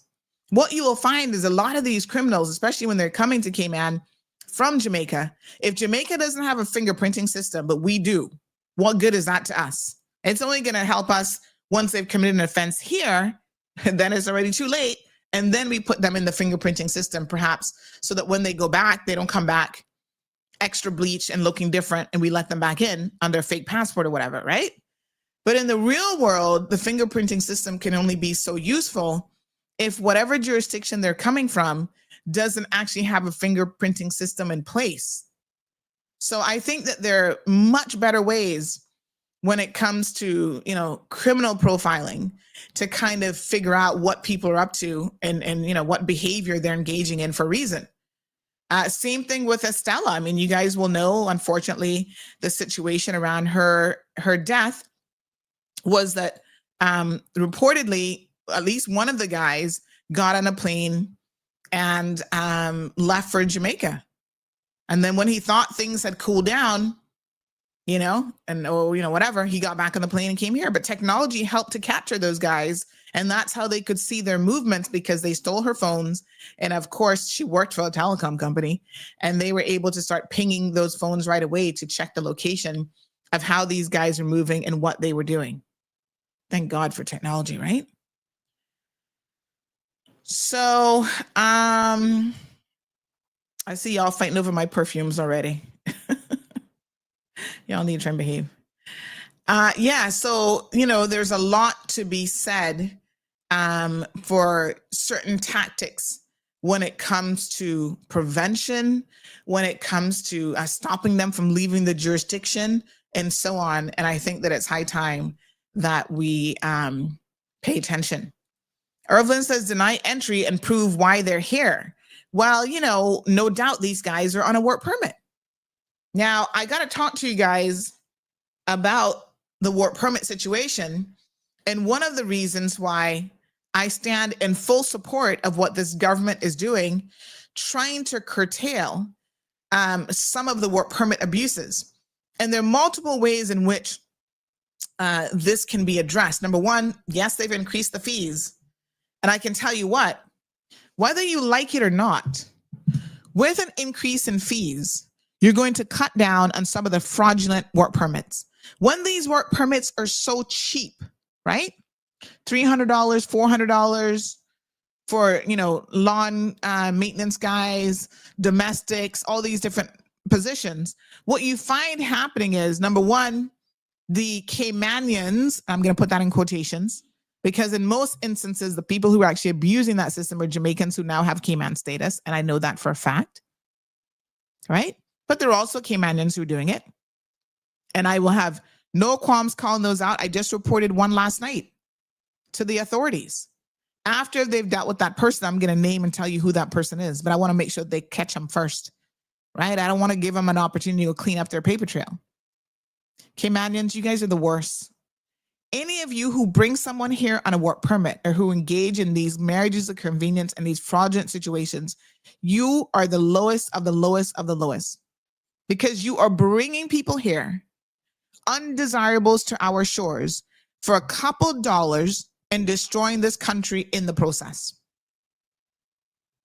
Yeah? So when a work permit is that cheap, they can afford to have the person themselves pay for it. And then you come to Cayman and every single month you have to turn around and find money to pay them. There are people who've been on this island for years on a work permit that person does not have a job for them for. Can you imagine? Yeah, absolutely ridiculous. And it's got to stop. So one way in which it's going to stop, it's increasing the fees. You know why? Because when you go to that poor person in the Philippines, they're already borrowing money for the work permits to come here, the cost of that ticket. You go to that person in Jamaica, in Honduras, wherever you're bringing them from. Oh yeah, your work permit is going to be, they always pad it, right? They always add on a little something. So say the work permit fee is $300, filing fees is $75. They're going to tell them, oh, I need $1,200. Now, if the work permit fee is $1,200, do the math, and they're trying to pad it up, them people are not going to have that money to come. And if you were paying it out of your own pocket to bring someone here, you're not as likely to fork up that kind of money to bring someone here that you don't have work for. I'm just saying. So not for nothing, but if we go back to those increases in fees that we saw the other day, I most certainly understand some of the logic behind it. And the logic behind it, quite frankly, is that they're going to curtail, let me just bring this up here. They're going to curtail some of the fraudulent, let me just share the screen one second. They're not going to curtail some of the fraudulent work permits and marriages of convenience because it's just not that affordable anymore. Now, I'm going to be honest with you. When I applied for Marlon's, what was it that he got his status? I was really, really surprised. Let me go back and see where those fees are. I was surprised that the fee was only $1,000. And I was the first one to say, let's go back here. I was the first one to say to France Manderson, wow, it's only $1,000 for him to become a Caymanian? And then that's it? I said, no, Bobo, not that I want to pay more, but I'm telling you, you guys have got to increase these fees. See it here right now? Right to be a Caymanian. I said, no. I can see the attraction for the unsavory people. So now they've gone from $1,000 to $3,000. It should have been $5,000. Good for them. Because the benefits that you will get for becoming a Caymanian, right? You'll never pay another fee again. You're not paying any taxes, any direct taxes, right? You now can compete with other Caymanians running and operating businesses and all sorts of stuff. So not for nothing, but you got a pretty good deal here for $1,000. And like I said, most of you are involved in fraudulent, not most, some of you, let me rephrase that. Some of you are involved in these fraudulent relationships and marriages of convenience. On yesterday, somebody sent me a thing from Everything 345. Hold on one second. Let me see if I can find the message, right? They sent me a screenshot of this woman talking about the sacrifices. She's from the Philippines, bless her little heart. The sacrifices, it says many have sacrifices, what Everything 345 said. These are my little friends over there. But, you know, sometimes, did they take the post down? They took the post down? Jason, you took the post down or what? They be scared, you know. When they see me asking for the video, they'll be like, oh, God. It's sad. They asking for it. We know this gonna be trouble. She gonna bring up her name. I'm surprised you took it down. Did you really take it down? No, sir. Hold on a second now. Let me scroll back and make sure. Let me just back this up a little bit. Let me ask the person who sent it to me. Because I'm going to be honest with you. Oh, God, stolen boat alert. All right, we'll get to that here in a second. Oh, man. Oh, that's so sad. Another thief on the loose. Okay, we'll get the word out there as soon as we can. Just give me 1 second. So here we go. Yeah, boy, they took the post down. What a hot mess. Anyway, I've got the video. So let me show you guys the video. Hold on.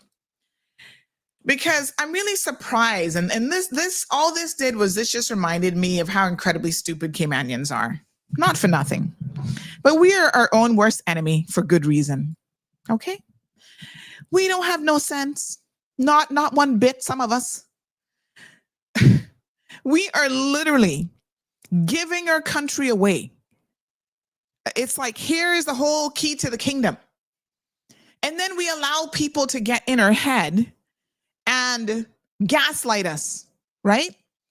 And listen, I am one of the most sympathetic persons when it comes to like living overseas and what you have to go through. You know why? Because I have done it. I have done it. I've lived in another person's country. I know what that feels like. This was the 80s, 90s. I came back in what, 96?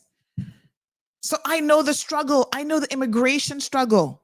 I know how difficult. And listen, I can tell you, by far, the immigration system that we have here is cheaper, simpler. The forms are in the States. When you need to do something, it's like, oh, you got to hire a lawyer to help you put in for your green card, even if you're married to an American, or you got to do this, or you got to do that. It is a lot of work. It's a lot of money. It's papers. It's confusion. It's interviews. They bring you in. They're scrutinizing you. They separate you and interview you. Well, when was the last time she had her cycle? And if you don't know that question, boy, you're going to be getting in all kind of world's trouble. Oh, really? You don't know? What's her favorite foods? And they asking you the same question next door and you get it wrong. Maybe just because you're a bad husband, a bad boyfriend, they're like, oh no, you're not going to get that visa. Yeah. That H1 visa, whatever the heck they're called these days. I feel for you guys, but you know what? I feel for my country in the predicament that we're in more than your individual situation. Because I've been through it, I can be sympathetic, but I'm also very, very realistic. So even when people are here complaining about the fees, and I had someone say to me the other day, Sandy, I want you to bring this up on your show. You might not agree with me. And then she explained her situation. She said, look, me and my family, Jamaican family, got one child, husband, wife, they all got PR. Every single year we have to pay this PR fee. Okay. I said, all right.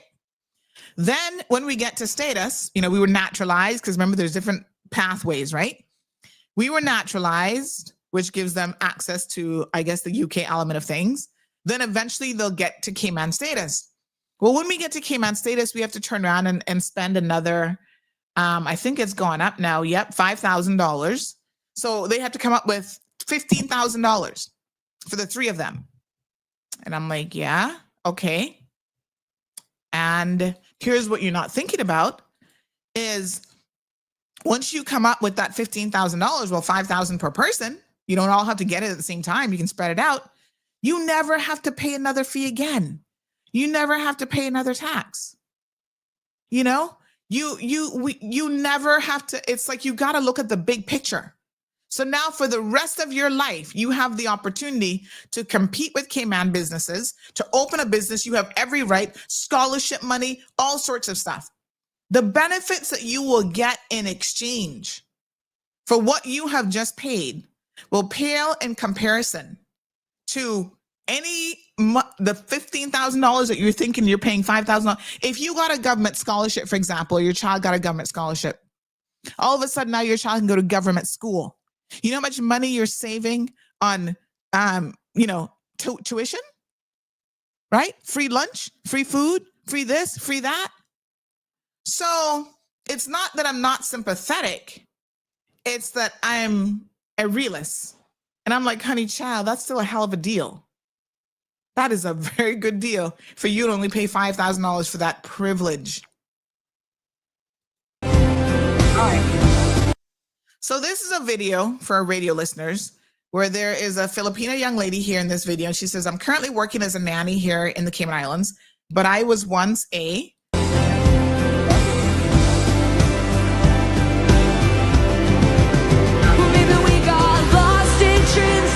I was once a baker on my own business in the Philippines, cellos, cakes, and pastries. And I must say they're very, very beautiful. Very, you can see she's very talented. The cakes look delicious. All kind of candy cake. Here's one with a little bicycle on it, et cetera, et cetera. Nice floral arrangements. Obviously knows how to do fondant. Here's one with, what's the little Sesame Street, right? So she says that she owned her own bakery. Right? She had her own, what was it called? Cellos, cakes, and pastries. Okay? That's great. I mean, happy for you, I guess. I'm not so sure what the point of the post was, because let me be very clear. Oh, that one's pretty, little unicorn. Especially when it comes to the Filipinos, right? A lot of them are very, very skilled. They will come here with degrees in computer science, bachelor's degrees, sometimes even master's degrees, and they will take a job sweeping your floor. But you know why? They don't intend to stay sweeping your floors forever. Oh, no. If somebody told you that, they sure enough lied to you. What they're going to do is just get a foot in the door. So they will accept any work permit to be able to come here. And then it is a quick trajectory up from there. Next thing you know, they got a job at Ernst & Young because, they actually had an accounting degree. So yes, I fully understand that and I get it. Now, here's the irony of this, right? Because no one leaves a situation in their own country for a worse situation, as we would say, in this country. That would make zero sense. And if you're doing it, by all means, please do not do so. We don't want you to live in this country unhappy or being tortured in any way, shape, or form. That is not good. However, let me just say this. The exchange rate for the Filipino, is it peso in their country? Let me get it for you. I think is theirs called a peso? Hold on, let me tell you what it is. Yes, it's a Filipino peso, right? Their exchange rate is basically, let me get today's exchange rate. So 1 PHP is 0.0141 KYD. So in other words, one of our dollars is equal to 71 Philippine pesos. I think that's even worse than Jamaica. What's the exchange rate for Jamaica? Exchange, hold on.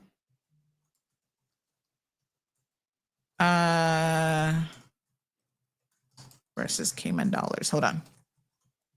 So that is a significant exchange rate, 1 to 71. So when you see someone coming here and even working for minimum wage, which we say is not a livable wage, right? So they will do things to make it a livable wage. They will share accommodations, for example. Yes. So that's why you'll see them bed sharing, not just room sharing, but like bed sharing, right? We'll put a pillow between us and we can sleep in the same bed. You don't touch me and I don't touch you. And I just have a safe place to stay. And if it's women doing it amongst each other, they feel like, okay, that's okay. The men can share, hopefully there's no sexual tension, between the sheets kind of vibe. They will do that in order to just save their money and get where they need to go. And, you've got to admire it. But in another sense, you also need to look at it and say, hold on a second. Yes, you're a nanny now working, right? You used to have your own bakery. But I want to bet that as a nanny, and I hate to say it, but she's obviously working with people of financial means. I don't know if these people gave permission for her to share this video, this little white baby in the picture, but, there you go. She is sharing this picture of her being a nanny to this little child. These people probably are paying her a decent salary. Some of these nannies are making good money, right? These people are lawyers and doctors, and, they're going to give you a car. They're going to give you, access to their children, and they want you to be comfortable. They don't want you to be doing any side hustles.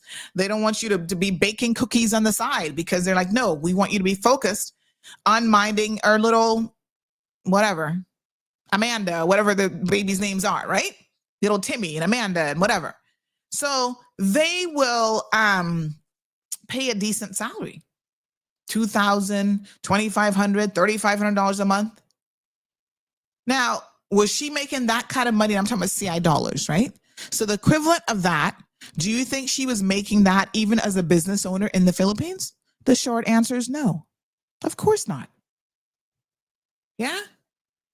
Now, I'm not surprised that people will come here, and I don't know in what world you guys think being a nanny is a bad thing or less of a job, because it isn't, right? It's a noble profession to be able to look after people's children. And so I think, there's nothing wrong with being a nanny. I mean, it's kind of said like, in a way, like I'm working as a nanny here in Cayman, but I was once as though being a nanny is a less of a job. And I don't think there's more of an important job in the world, quite frankly, than taking care of someone's child or children, right? And so, yes, I mean, she's obviously talented. Now, what I find interesting is, why didn't she go get a job working in a bakery in Cayman? Like, there's tons of people out here looking to hire. And I'm sure she could have, at the same time, gotten a position at Foster's. Not for nothing. Big shout out to Foster's. They have a very, very talented team of bakers. Paula and the team there, especially at Cayman Bay, they are amazing. And one of their head guys, although I think he works out of Foster's Airport, is actually a Filipino guy. And he is so talented. He's amazing. I've gotten cakes from them before for Gigi's birthday. And I'm just like, okay, this is the concept that I have. She's into whatever right now, and I want to do. He does an amazing job. So obviously she's making more money as a nanny than she would as a baker. None of this surprises me, but this is now where Caymanians not got one lick of sense, okay? This is where I have a problem with you all. This is where, when I say y'all are dumb, stupid, imbeciles, don't know how you're destroying your own country, this is what I mean by this, okay? So, Ruth Anna, not to pick on Ruth Anna, but as someone who has dabbled in politics, said she wants to be a representative of the people one day, she wants to run for politics, yada, yada, yada. I look at this and I think to myself, what is wrong with you?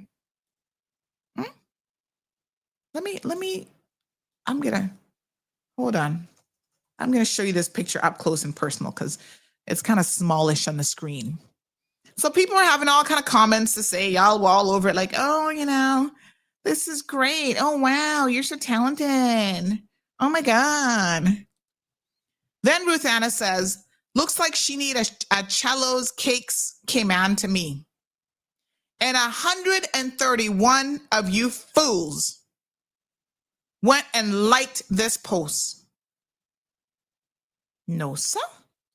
Let me understand why in your head Of all the things that you could have said, you could have just said, wow, she's very talented. Oh my gosh, those cookies look delicious. Oh my God, they look so yummy. Oh, I love that cake. Whatever. The one thing that comes to your mind as a Caymanian who has struggled yourself to find employment and to compete in the real estate industry with other non-Caymanians, because that is one industry that we allowed foreign nationals to come and take over, your first thing is to encourage her to open up a business in Cayman? What is wrong with you guys? What is wrong with you all? You see, this must be the Cayman kind stupidity that I keep hearing about. We're just too nice. We're too kind to a fault. That does not mean that we need to be encouraging people to come into this jurisdiction and start up a business. That is a right that is reserved for Caymanians. Okay? And yes, we got enough people here who are getting, what do you call it now, status and whatever. So I had to say I actually commented when the person sent it to me. I commented and said, does she have RERC? Or is she married to a Caymanian? Does she have status? Why on earth are we encouraging her to open up her own business? Y'all don't see what's happening out there already, huh?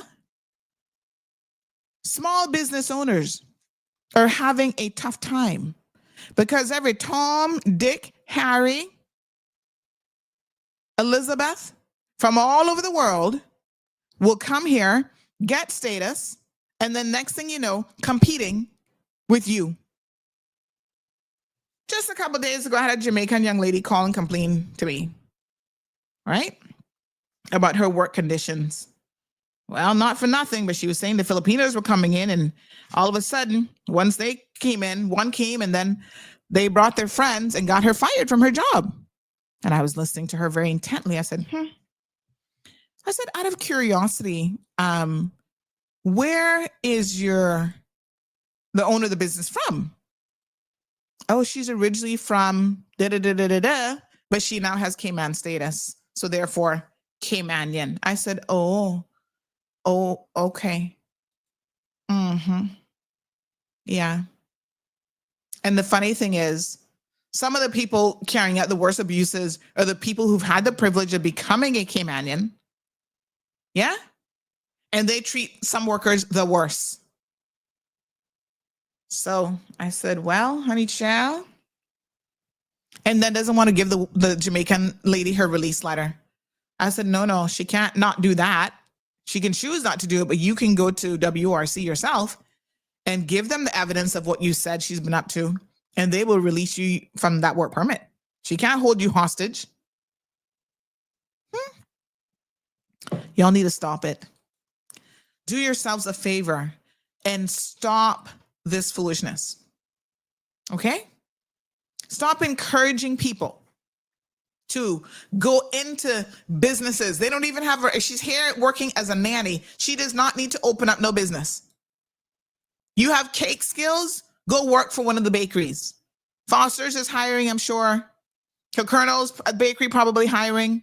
There's lots of amazing, there's a new one I can't remember the name of. There's lots of amazing Caymanian-owned businesses that are hiring that could utilize her skills. No, your suggestion is go open up your own business so you can compete with other Caymanians. This is when I want to take you and go, pow, pow, pow, pow. I'm going to slap you. What? No. Now, this other person up at the top here, hold on. Oh gosh. I'm wearing glasses, but I feel like I still need them. What does this one say up at the top? Mayor of Mount Trashmore. Oh my gosh, that's so funny. Says, reading the comments and I'm really confused. Are we supposed to support expats growing in Cayman with the skills they have? The last time I checked, this is the kind of thing your MPs were telling us is not good for Cayman. Only 22 of you like that. I found that so interesting. Again, Caymanians, you're your own worst enemies. Mm-hmm. I agree with the person, quite frankly, whoever mayor of Mount Joshmore is, because that a pint. That is the pint, right? They're encouraging, you heard what Ralston said the other day. We're encouraging Caymanians to become business owners. Yeah. To become millionaires. I can tell you one thing. You're not going to really become a millionaire working for somebody else, in case you didn't get that memo. Let me break it down for you. It is highly unlikely that you're going to become a millionaire working for someone else. Most millionaires, go read the textbooks. They're all over the place. The Millionaire Next Door, all kind of stuff.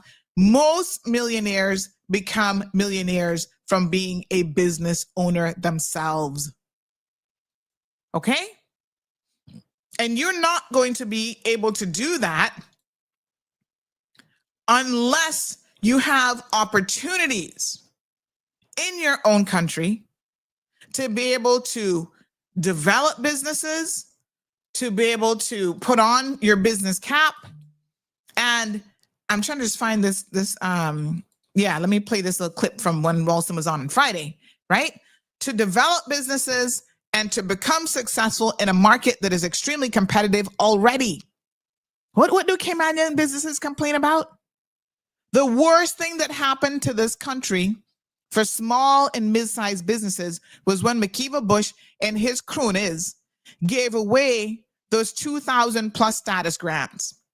Because all of a sudden, all those people who were here in work permits were able to go out there and start up their own businesses. They were able to bring family from overseas, right? They were able to put children in school, and the schools were already bursting at the seams. We didn't have the infrastructure for it. Now they're entitled to the jobs just like me, my granny, my great-great granny, and her grave rolling over that were Caymanians. So that doesn't bode well for people. Remember what he said? Mindset should always be to produce as many Caymanian millionaires as possible. Mm-hmm. That should be the goal of every single country. Yeah. That we provide training, early childhood care and education, compulsory education, training, and lifelong learning to get all of our people to be self-sustaining and successful individuals. That should be what drives us every single day. Mm-hmm. And he's right. Having this regime set the way it is does allow non-Caymanians to come in and cherry pick certain pieces of our economy and be able to just be on equal footing, automatically get a license and go out and operate. Equally, Caymanians who front do a lot of damage because they then sell out chunks of our economy and opportunity that Caymanians, hardworking Caymanians, should be able to take advantage of. So this is it's been a vexing and a serious issue for decades. It's nothing new. Sellouts. Y'all heard what a man said? And I'm not going to pretend like it's new. It's existed for decades. This thing is, I think the regime came into place when Sandra and both of us would have been small children, right? So this isn't a today thing. But what is today is the fact that we're right now here talking about it. Yes. And so I think the government needs to have another look at this and move with pace. Well, y'all heard it. Y'all heard that? You heard about the sellout? This is what's actually happening. Stop being so quick to sell your own, like Damien said and other people said, Stockholm syndrome. Caymanians do not know their own value, their own worth. So therefore, we are the quickest to suggest, oh, well, you should come here and open up this business. Oh, you should come here and do that. Why can't a Caymanian do it? Now, poor Ruth Anna, bless her little heart. She not really, track record proves, unfortunately for her, that she has been a horrible business owner, wasn't paying staff. To this day, she still owes staff money. She doesn't intend to ever pay them, which is sad.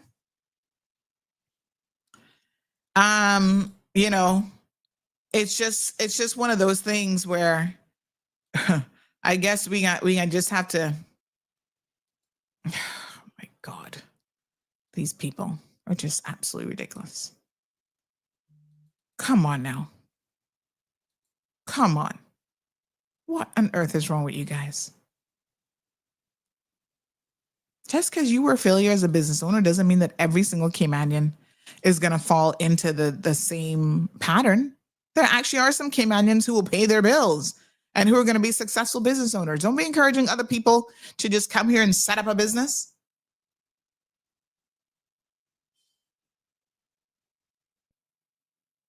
Y'all see me over here going like, thank God it's 9:30 so I can actually say what the fuck for real.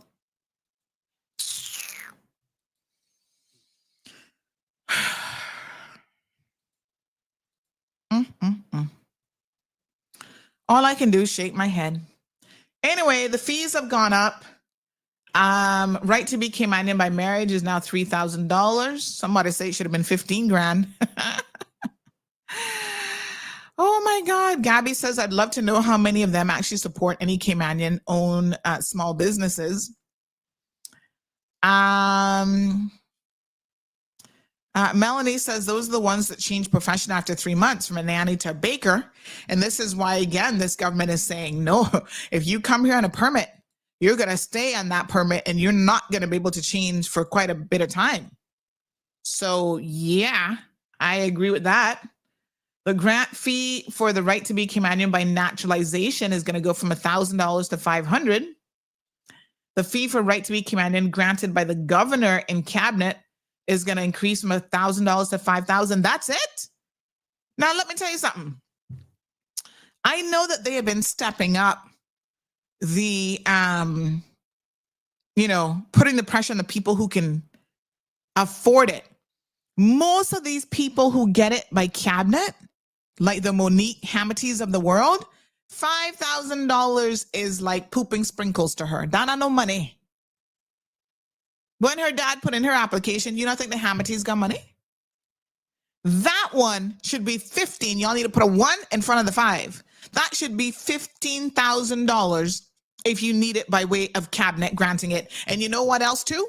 That'll deter cabinet from doing it too willy-nilly as well. Because the bitch is not going to be able to afford it. Or they're not going to want to pay it that way. So can we protest? Where's Mr. Ralston this morning? Can we get that increased to 15,000? Because that's an exemplary category. That's not a whole lot of people. So supposedly they only give it a couple a year by cabinet grant now. Let's just make sure we never get a rogue government like McKeeva in there again. So up that to 15 grand, please. And thank you. Tracy, good morning, says, I know a nanny that makes $3,000 just to pick up a child from daycare, tidy the house while the child is in school, and her bosses have a cleaning company going in once a week to do deep cleaning. You can imagine? Some of them rich people don't got no sense, child. They got more money than they got sense, I can tell you that. Trish, where the grass is green, says, when I saw this, I said, she's looking for an investor. That is for sure. Oh, I hadn't even thought of that, but yeah, it's a weird post. Even now that you say that, though, maybe that's what it is. I mean, I don't know. Kind of weird. What a mess.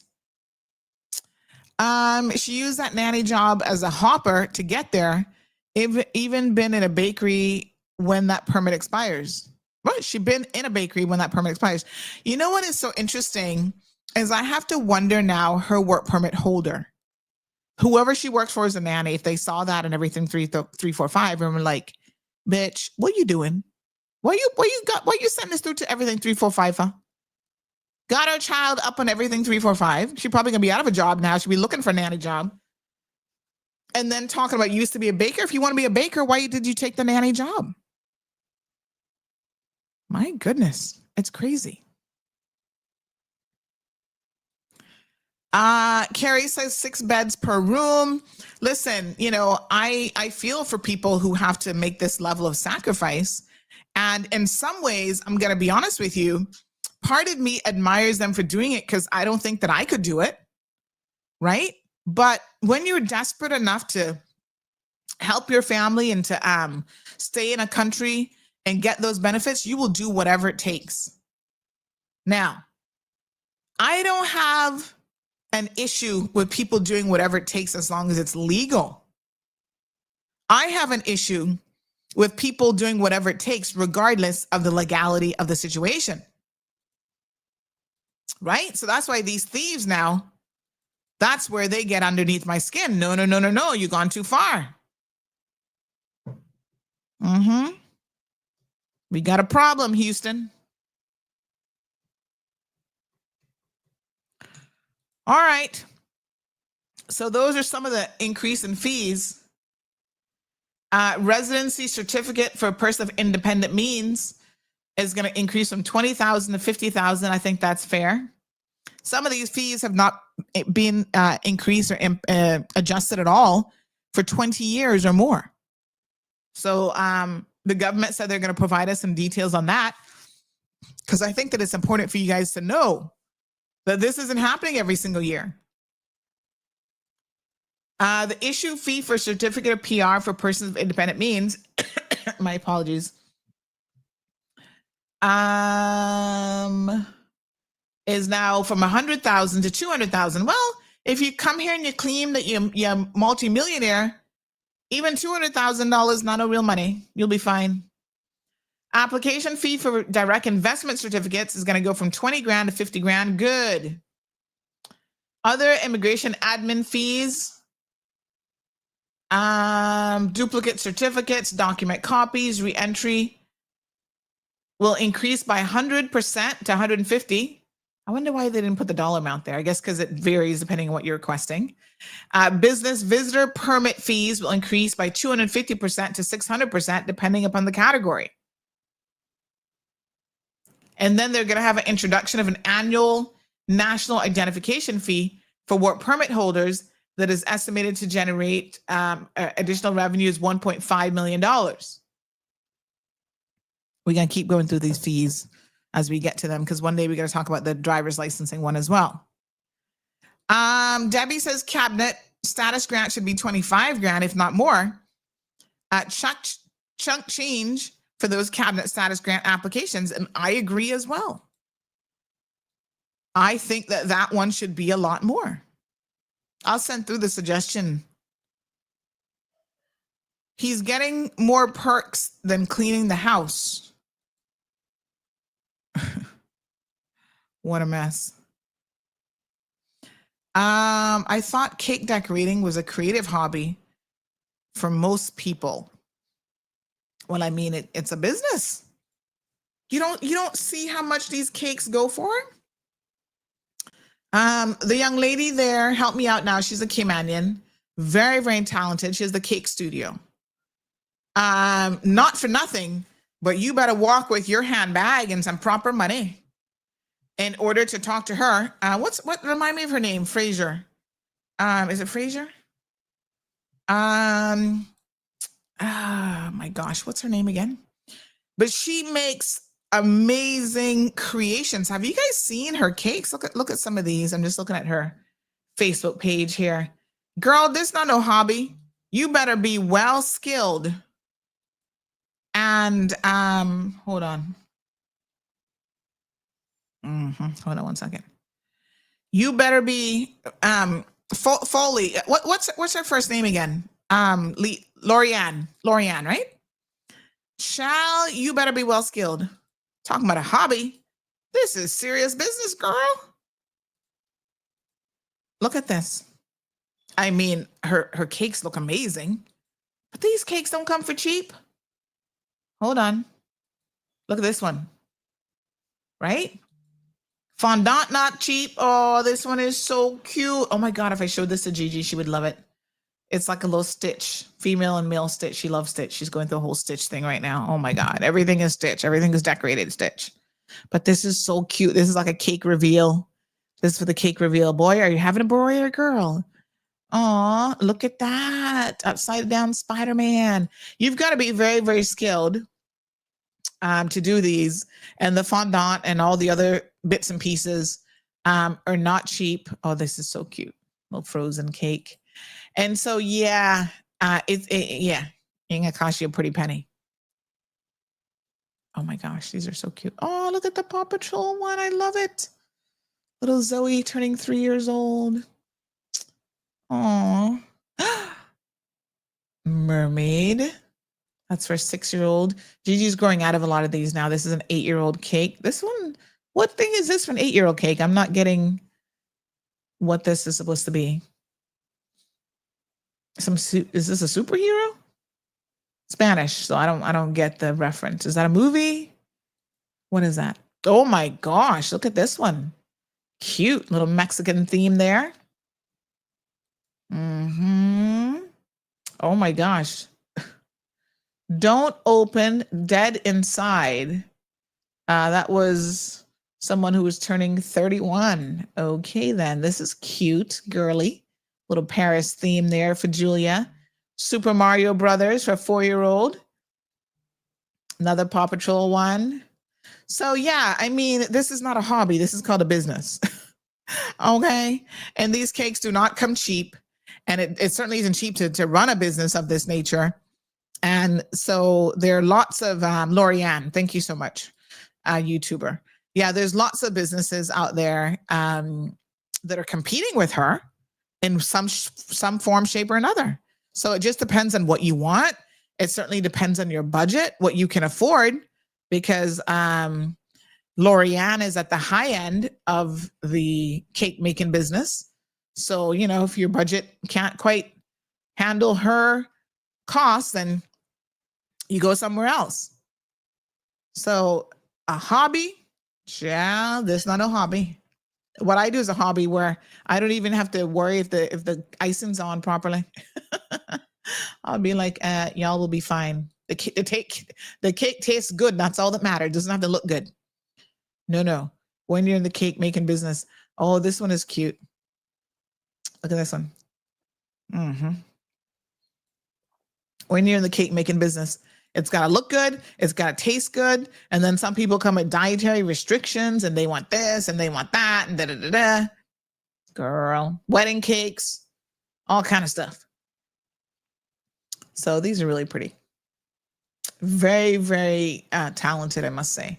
And it takes years, not for nothing. And that's why I say this young lady, I mean, I get what she's saying, because it takes years, assuming she was actually making the cakes herself and not just the owner of the business. It takes years to be able to get to this skill level where you see that you can mold your fondant in a particular way and your letters are like perfect and you can write and you can, you know, the arm on your little bears aren't falling off and all that sort of thing, right? This is some real skill here, folks. This is a business. Legit business too. Paul the man says the cake studio is the best and very professional. Big shout out to Lorianne this morning. Andrew says, come January 2026, when the minimum wage goes to $8.75 and all the liquor license and restaurant fees go up, it's going to be interesting to see what happens, especially with 40,000 plus permits. Paul agrees that one of those fees is way too cheap. What is this? S. Cruz says, with all these fees, it'd be wise to save that money and start a home back home. What's the point? $30,000 can get you four, that's supposed to be bedroom house in the Philippines. Well, that should be your objective anyway.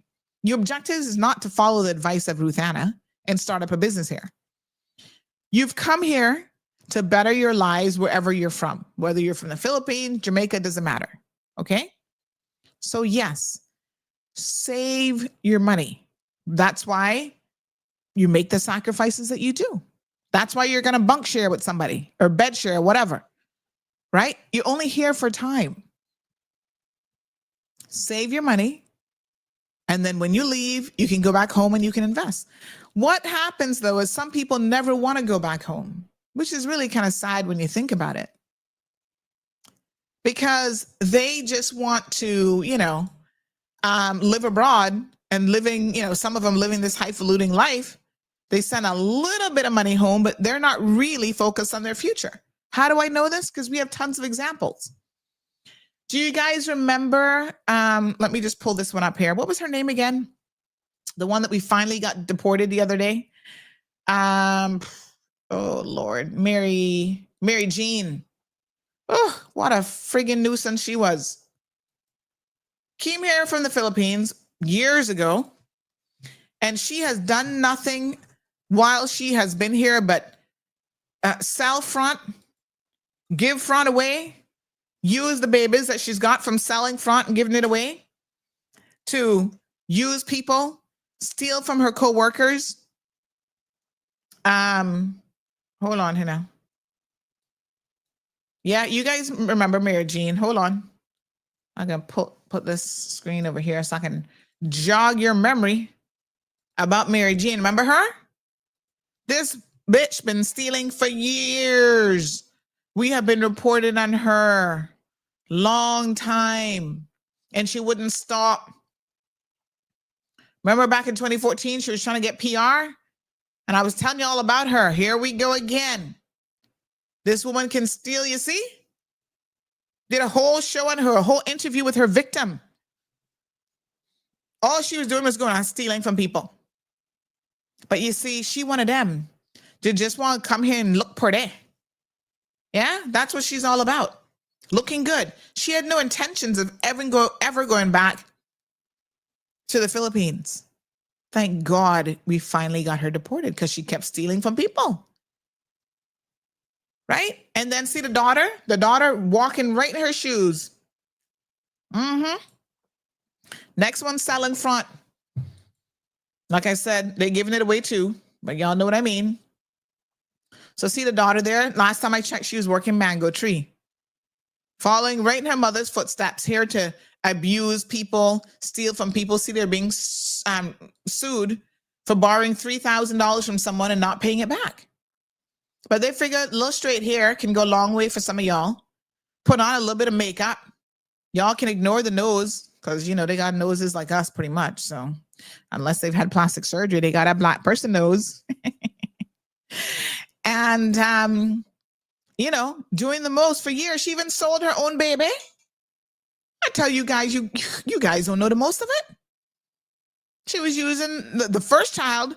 The poor Dominican father had to take that child and send that to DR to stay with his family because she was passing that child around like a football, giving it to people, made her employer take it after she had an arrangement with somebody else who was supposedly going to adopt it. Mary Jean was up to the most, truly. Up to the most. Let me see if I can put her first and last name in the search criteria. Oh, yeah. She was up to her neck and no good. Yep. And you know, the first time she stole, had the DPP done their job, those bitches over there, allowed her to get away with it. And that's why, again, straight hair and a little bit of makeup can go a long ways. Allowed her to go and pay the money back. Was it over $3,000? Something it was she had owed. And, you know, they had charged her and then dropped the charges and allowed her to enter into an arrangement to pay it back. This is the foolishness that they do.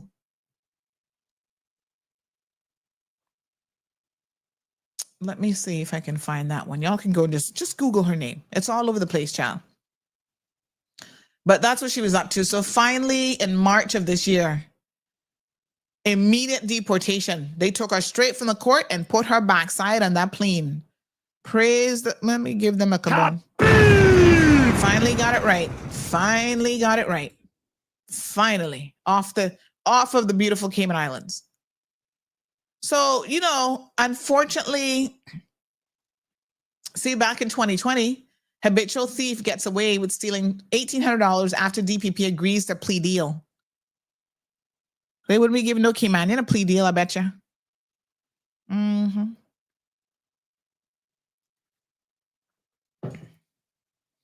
So this is the foolishness, but you see, a lot of persons now come here and they think, wow, this is the country of milk and honey, and I can sell a little bit of front with straight hair on it, and these Caymanian men and these Jamaican men, boy, they be going crazy for it. They'll pay for my nails and hair to be done and everything. So, you know, that's what's going on here. They never want to leave. You know why she doesn't want to leave? Because back home, she's got like 6 or 7 children. right? And a husband. The husband didn't know she was here, giving away the front and getting pregnant not once but twice in Cayman. Neither one of those children she could take back to the Philippines because guess what? They only half Filipino, and I hate to say it, but they're not too into that. Not in the Philippines. You can keep them over here, and they might be accepted into the Cayman Filipino community. But when you got to take them back home, where 99.9999999% of the persons are 100% Filipino, y'all little mixed breed children don't really get treated the same, and she knew that. Plus, how you gonna take a child that not even your husband's back to your house in the Philippines and be like, here you go, husband. You can imagine me doing that to Marlon. I know one thing. Here you go, Marlon. This baby is not yours, but I want you to take care of it while I'm working in the Cayman Islands. Like, really? Child, please. The daughter just had a baby in Cayman for a Caymanian? Oh, God, if I can call him. Of course she did. So she gonna get her anchor baby. Now, I tell y'all, only the Caymanians so stupid, you know? Y'all not anchoring nothing. Y'all can't pick a good husband that can really help you or nothing. So you see that the daughter got an anchor baby, so she gonna be here forever. Oh, Jesus Christ. I am so not surprised. She's still working mango tree. I am so not surprised. Y'all are so stupid. My God. Well, we'll be stuck with that one. But yeah, and how many children she got back home? Yes, Damien, that was an upfront plea deal.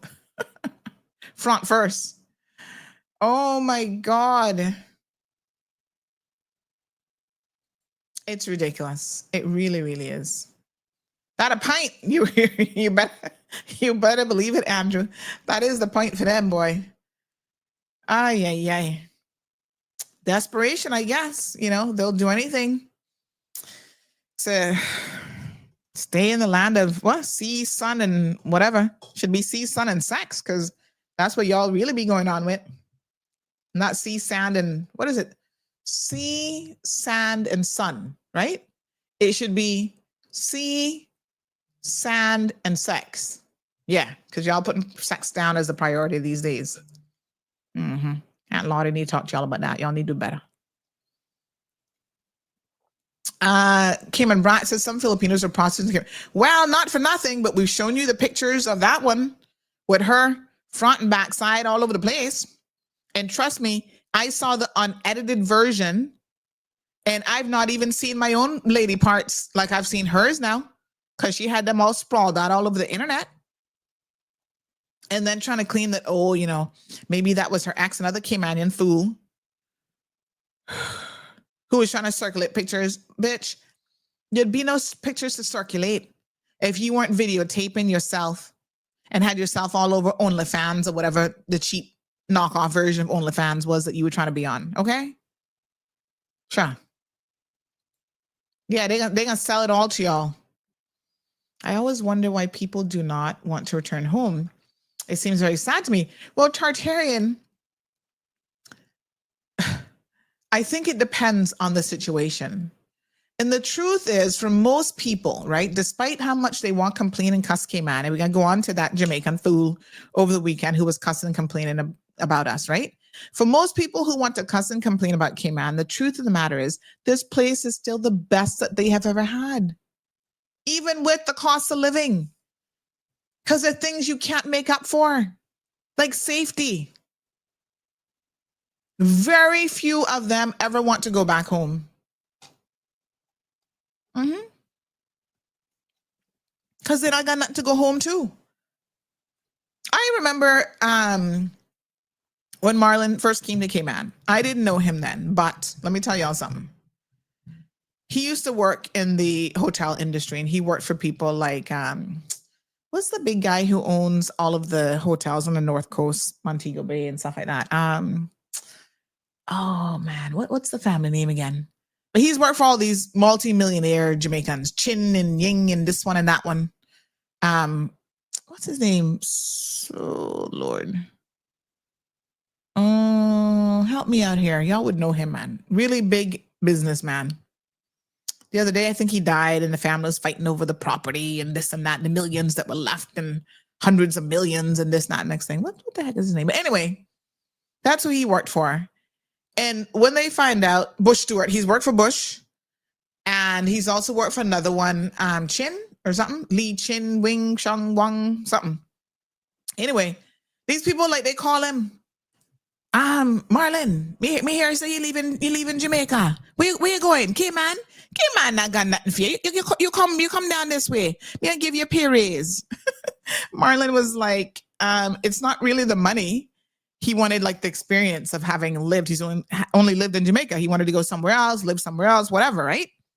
But he was such a good worker that people like Butch personally calling the man and saying, no, you can't leave us, man. Don't put in your resignation. You got to stay and yada, yada, yada.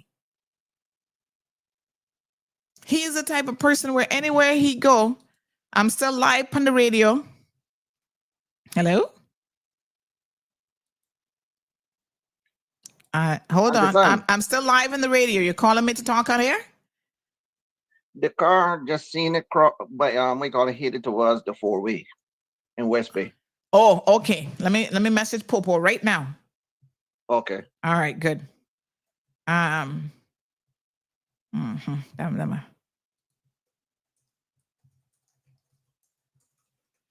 Okay. Let me just see. Okay.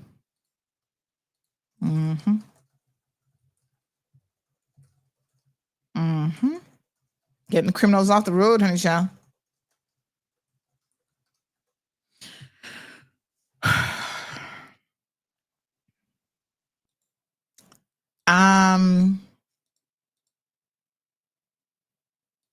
All right, give me 1 second here. Sending this to the popo so they can go deal with it. Okay. You see, although the popo be harassing me, I be trying to help them do their job, you know. They just ungrateful. They need to tell the people how many crimes they wouldn't have solved if it wasn't for me. Hold on. Let me listen to this message here now. Let me see which direction he going, because that's important to know.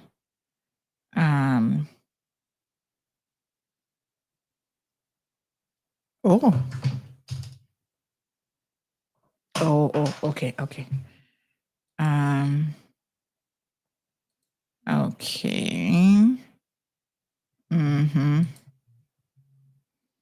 Yes, Marlon Hill, your ears ringing or Yeah, your ears ringing?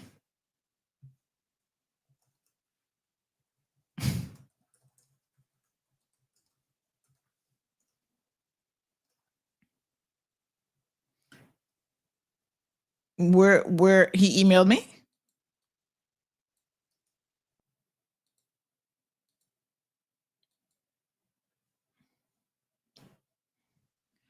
Okay, no problem.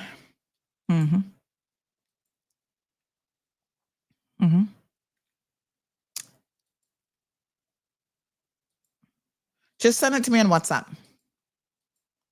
All right, okay. Bye.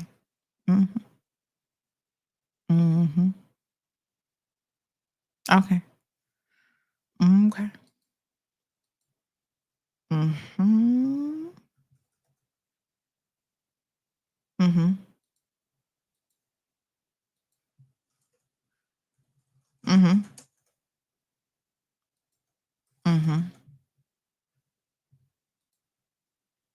Okay. All right. Bye-bye. Okay, bye-bye. More work for me to do, chill. Okay. I had to ask him if his ear was ringing. No, man, he busy working and something he needed from me. Yeah, so anyway, so what I was telling you is, you know, people can come for different reasons. Sometimes they want the experience of living abroad and da-da-da. But I'll tell you what, Butch and Lee Chin, I think both of them he worked for at different points in his professional career.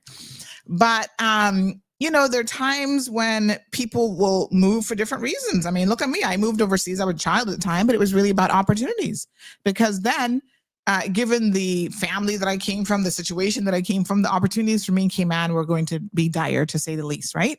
So my father made a decision. Send you overseas to live in Aunt Lottie. You might have a chance. Yeah. To get an education and to do this and do that. So people move migration for different reasons. Most people that come to Cayman, 2 reasons: financial gain. Number 2 is it's a great place to live despite everything. Relatively safe. I know y'all complain about all the bills and this and that, but still, despite that, they seem to be able to get a little piece of paradise. And it's a friendly place. People are living, in relative harmony. And so, I remember a young lady, she's telling me that she's working at one fast food joint. She's like, oh, I don't make enough money to really pay my bills. And I said, well, why don't you go home? Why are you here suffering?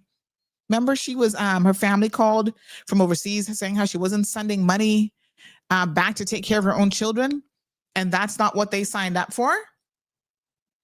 And so when I was talking to her, I felt bad for her. She started crying and she had her story, but she came with that money in her hand because she I don't want to be in CMR again. So I got to send him some money. And I said, well, if you're here and working, and the idea that your family took the children in order for you to come here and work and make a little bit of money, why don't you just, go back home? If that plan isn't working out for you, which it doesn't always work out the way that you think. I said, why don't you just go back home?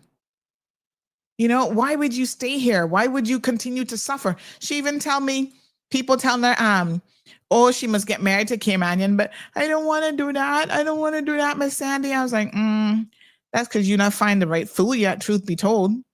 Because I know y'all love to jump at a Caymanian. No, I don't want to do that. But, but she pretty much admitted to being at the selling front. I was just like, wait a minute. Let me try to understand what kind of logical sense this make. You don't want to get married and settle down, but yet you're out here selling it to like multiple people? I was like, that kind of don't make no sense. I mean, if you can sell it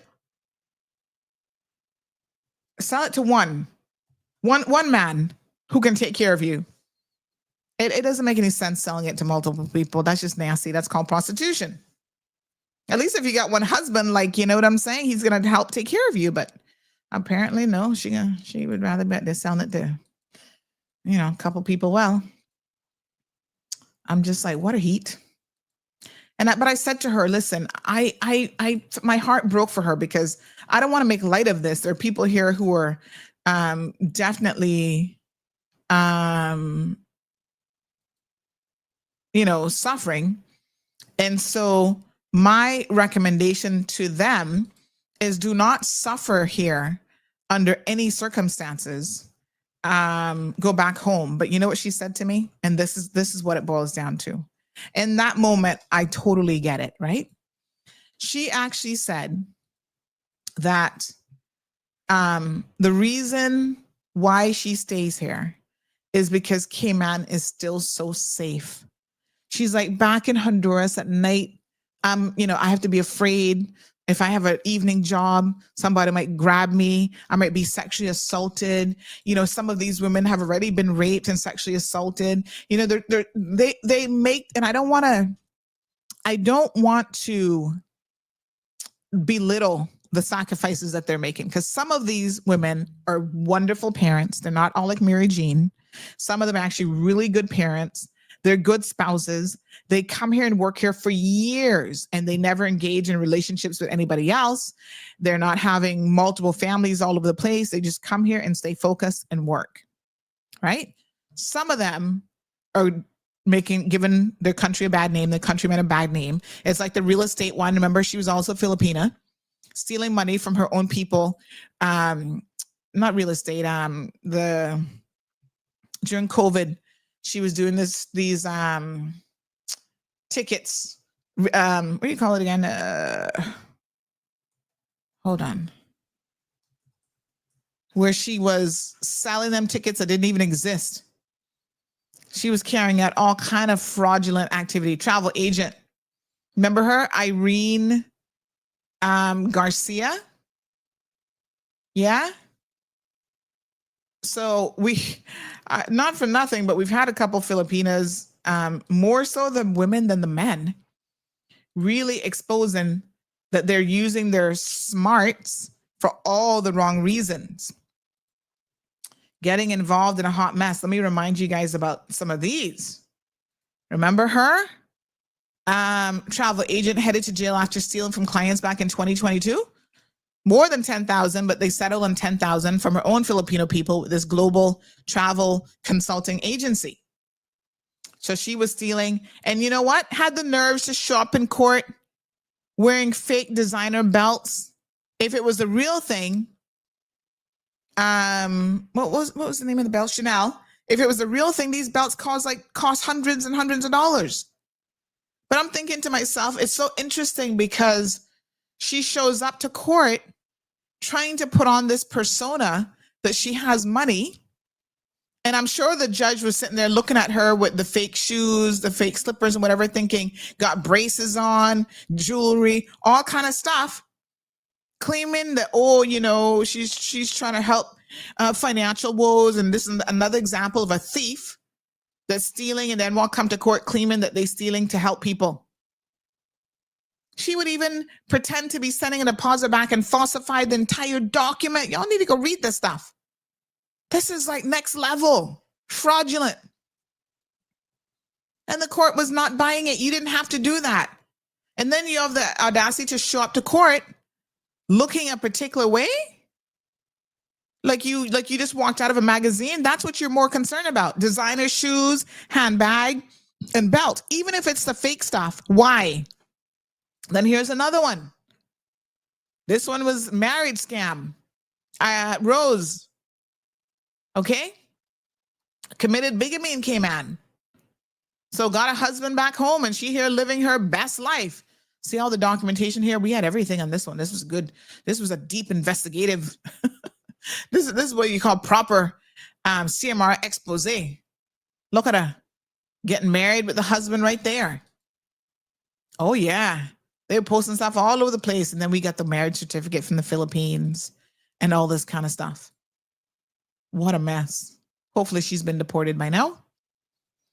So people are desperate to come here, but then they don't even want to behave themselves when they come here. Oh, God. One of our own Caymanian thieves, biggest ones yet.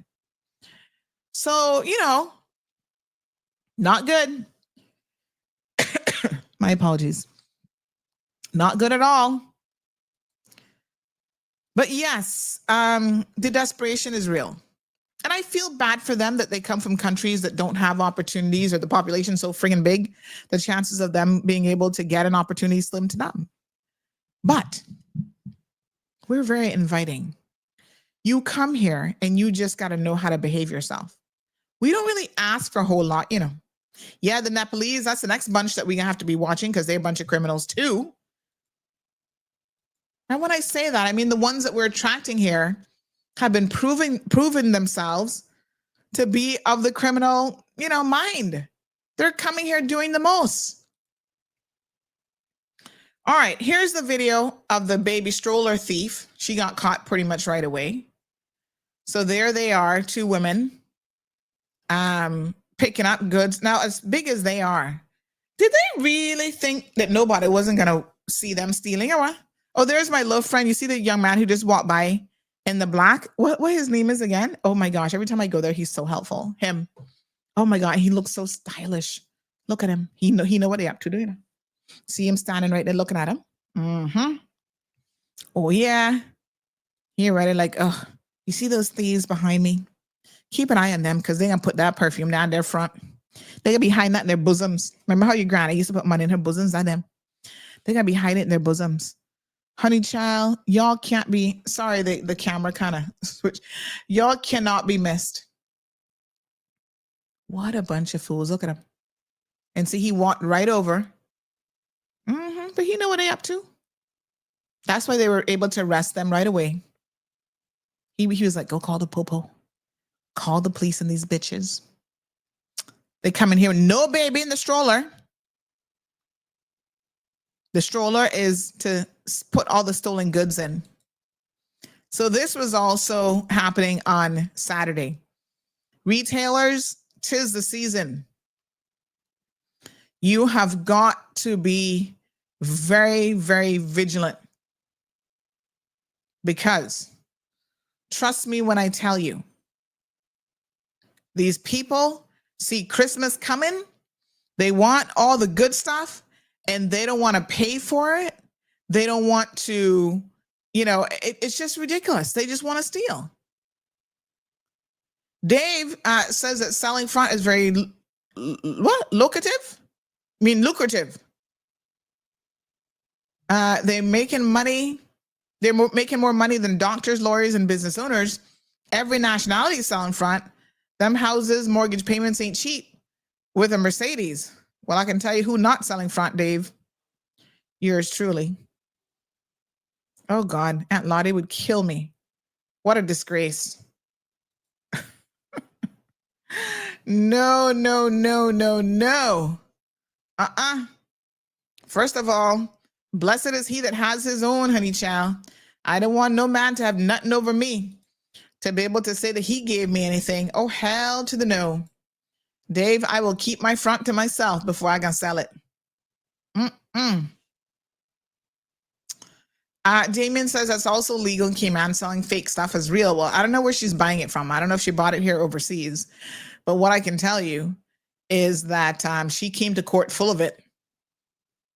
The baby is in it. You'll see when she turns the corner. Oh, there was an actual baby in there? I thought the stroller was empty. Oh, my God. So she was hiding stuff under the baby. What? And the different little air. Oh, scandalous. Oh, my God. There was a baby. I thought the stroller was empty. What? No way. Let me see. Where do you see the baby? When she turns the corner. Okay, let me see. Okay. Is she about to move? When did she turn the corner? Oh, I guess that was the baby moving just now. Oh my God, y'all are horrible. Oh yeah. See the little feet. Oh my God. Oh, using the poor innocent child into this mix up. Oh, that is horrible. Wow. No, yeah, see him there? Oh my God. Y'all are ridiculous. Hiding the stolen goods under the baby in the stroller. Oh, geez, and peace. What a disgrace. Wow. That's a new low. Anyway, that's a hot mess and then some. My God, that's so horrible. Liana says, this is where it's at. Christmas looks like only the thought that counts.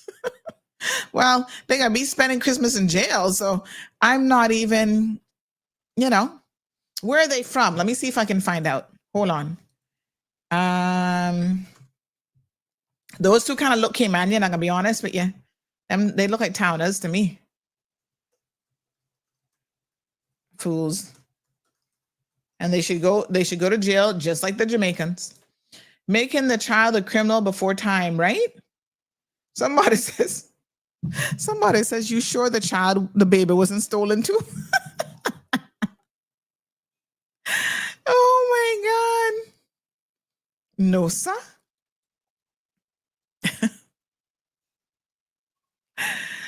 Oh my God. No, sir.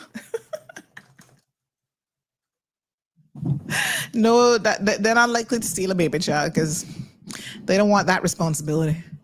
Marshall says very scandalous indeed. Let me see if I can find out more. But I kind of think they kind of look Caymanianish, you know. They are the Caymanians or Jamaicans. I don't know, two possibilities. So my money is, hold on, let me look at them a little bit closer. Let me see. I can go with Caymanians. Here's why. I mean, obviously Caymanians and Jamaicans got big bunkers alike, so I can't go by that. Hairstyles a lot of times the same, kind of flex. But the fact that they have a baby here, he doesn't look that young, although I can't see him up close, right? He's kicking his feet, whatever. So he's probably, 6 months or something around that age. Most Jamaicans aren't in a position to have their babies here in Cayman. So they, will have them and then send them back home, or they go home and have them or whatever. So I think the fact that they have a fairly young child here, I'm willing to bet. Lie you tell. Well, there goes my logic. Somebody said the Jamaicans. For what the Westerners say? Well, cock a fart. Oh, never mind. I was trying to make a case for why they could have been Caymanians, but this one said nope. They're Jamaicans. Well, Lord God. Woo! There you go. Jamaicans in it again. Well, I can't even try to defend y'all. Y'all in so much mix up. Oh, Lord Jesus. Tisk, tisk, tisk. Well, that's one of my Jamaican brethren tell me they're Jamaicans. Lord God. All right. Listen, you guys see the guy who was cussing and carrying on. Let me see if I can find him now. The TikToker. Where is he? I've already addressed him. I hope that you guys saw this video, because one thing I don't like is people spewing misinformation, trying to divide communities where there really shouldn't really be any division, and cussing and carry on.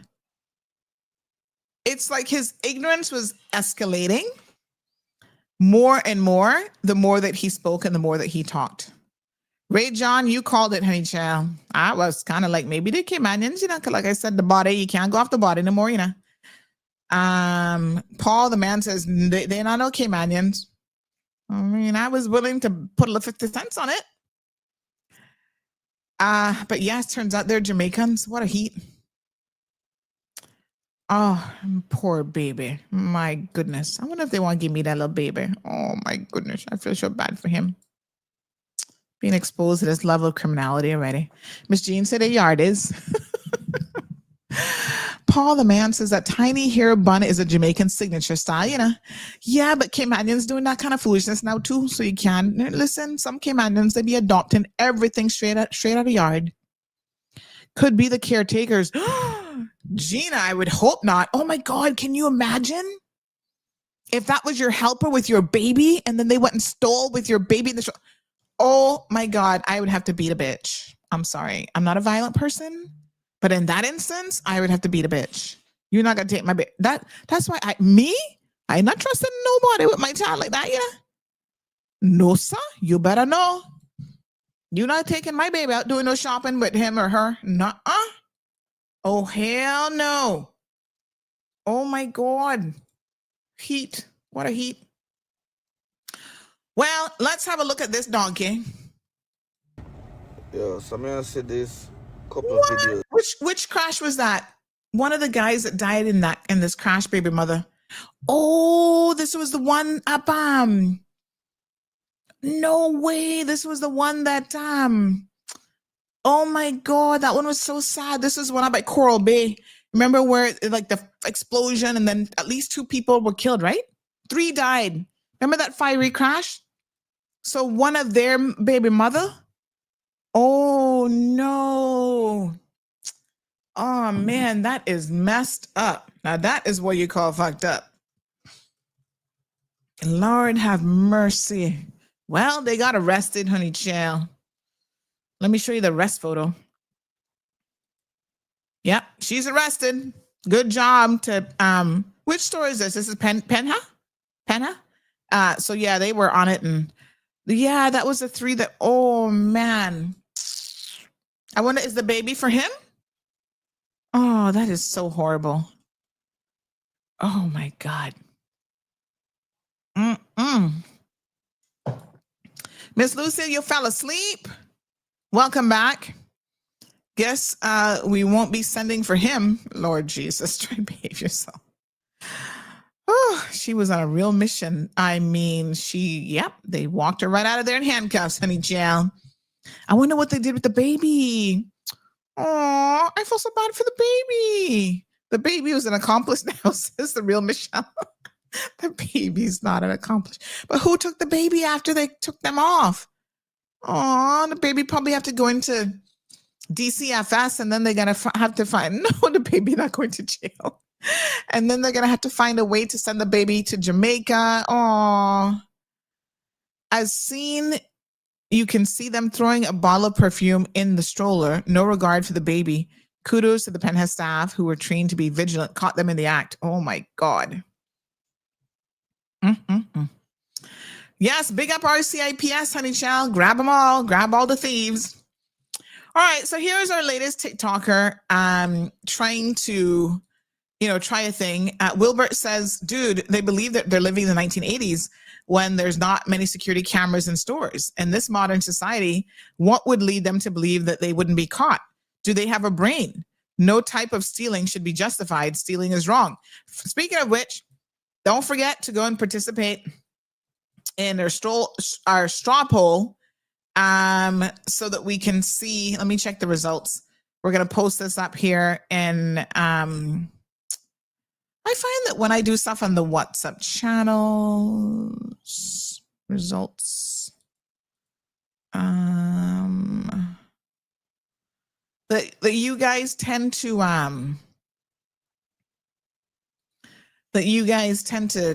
do things in the WhatsApp chat more, I feel like. Hold on one second here. So yeah, go do the poll thing, but I'll send it on WhatsApp as well. I do find like you guys respond to WhatsApp polls a lot more. So so far, the vast majority of you are saying that, are there any circumstances where stealing can be justified? A good deal of you are saying yes. There are circumstances. Really? Interesting.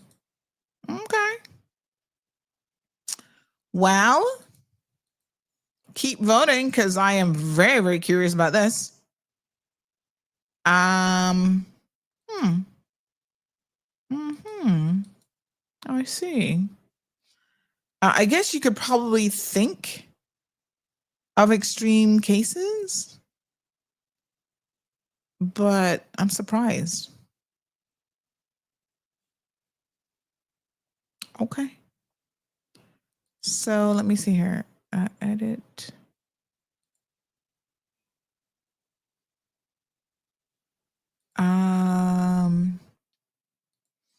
Yeah, so this is interesting results. Are there any circumstances? Oh, somebody just voted. It doesn't have a whole lot of votes yet, so go vote. Are there any circumstances where stealing can be justified?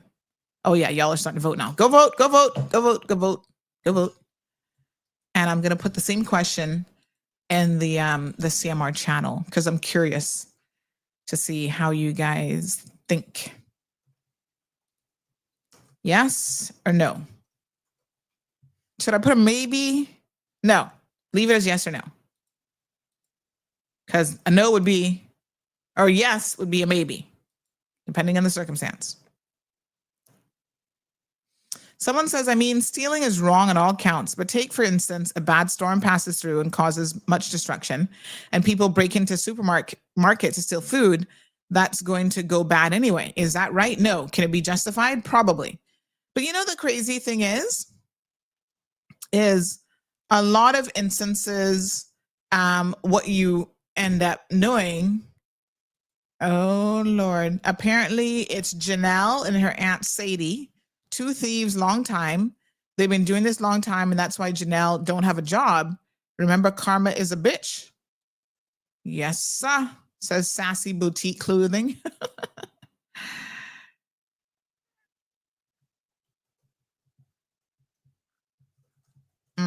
Mm-hmm.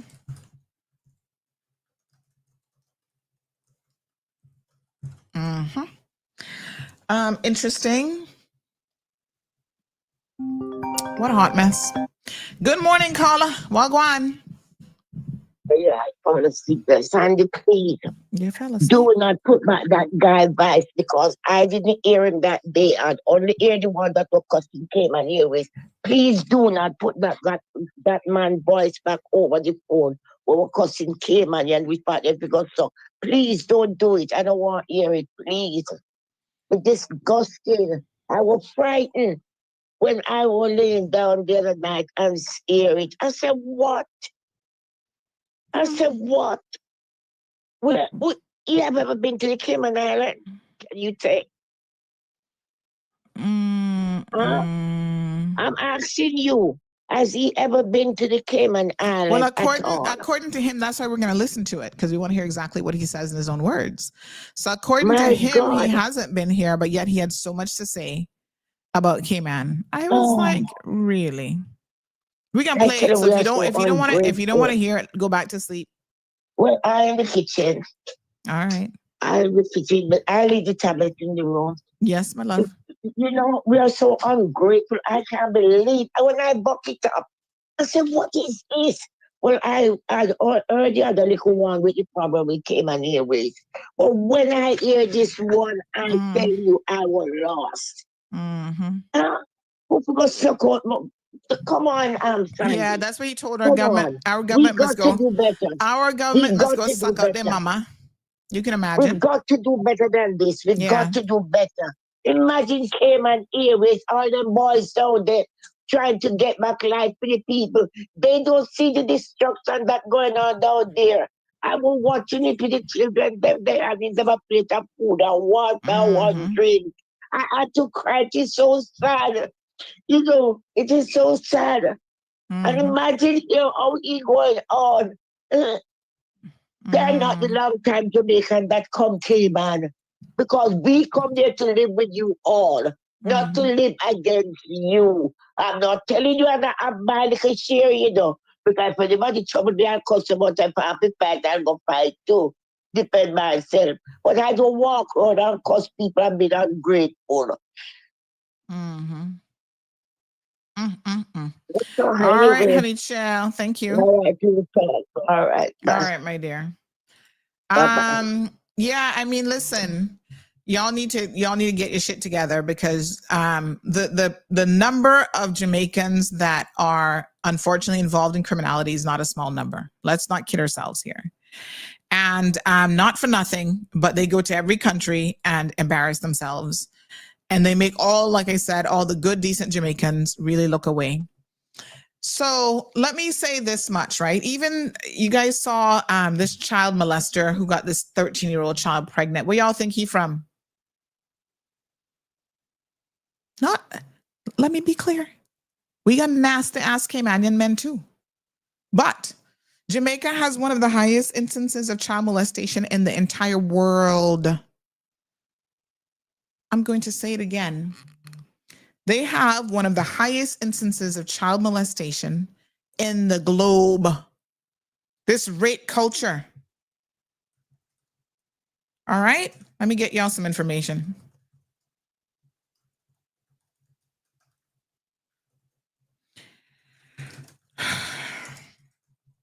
The Jamaican authorities and physicians some years ago tried to raise the alarm about this. I'm not going to go too deep into this conversation. But they raised alarm about this a number of years ago. And I remember reading the article, probably at least 15 years, 20 years now. And they were saying that it's so prevalent and it is so like nobody is spared. There was this physician who spoke to the, I can't remember if it's the Gleaner, one of them papers in Jamaica.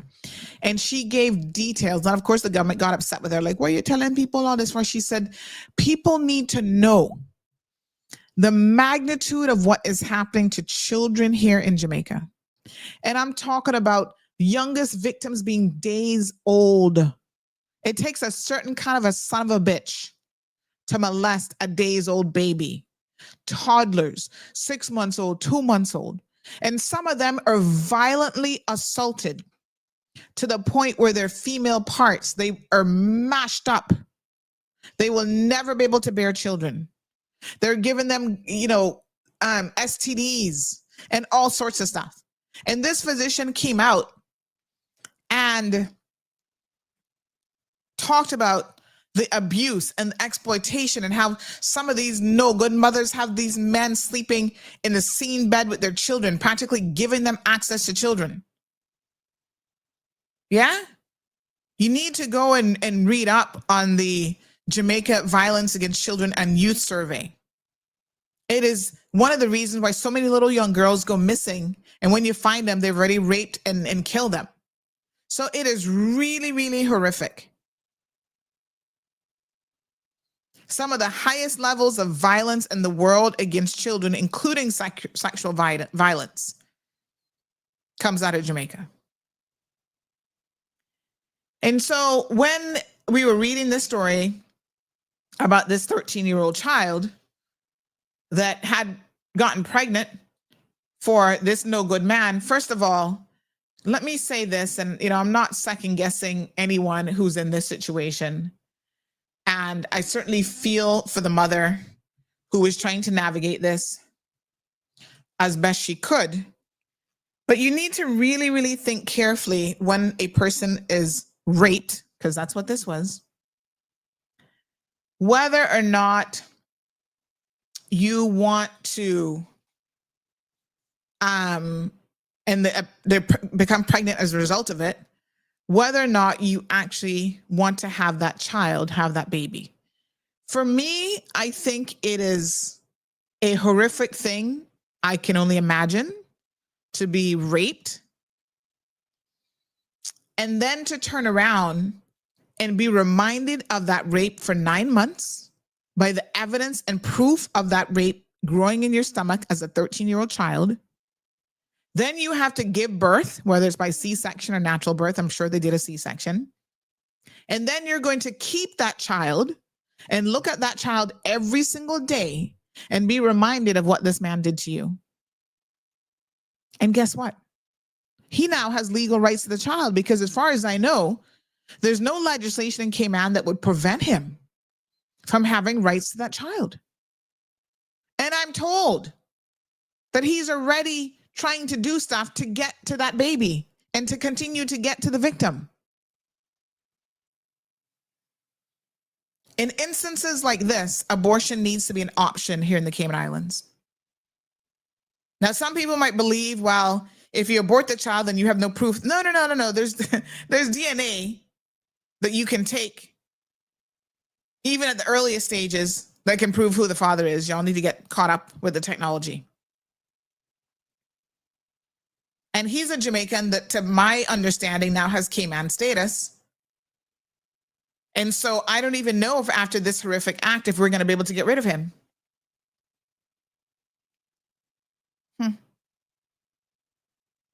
We gotta start addressing this.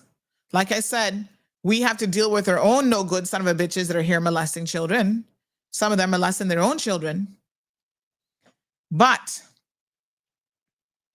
poor thing, she even had complications during childbirth, including a vaginal laceration, hematoma that required surgical intervention. That child should have never, she should not have been forced to go through this.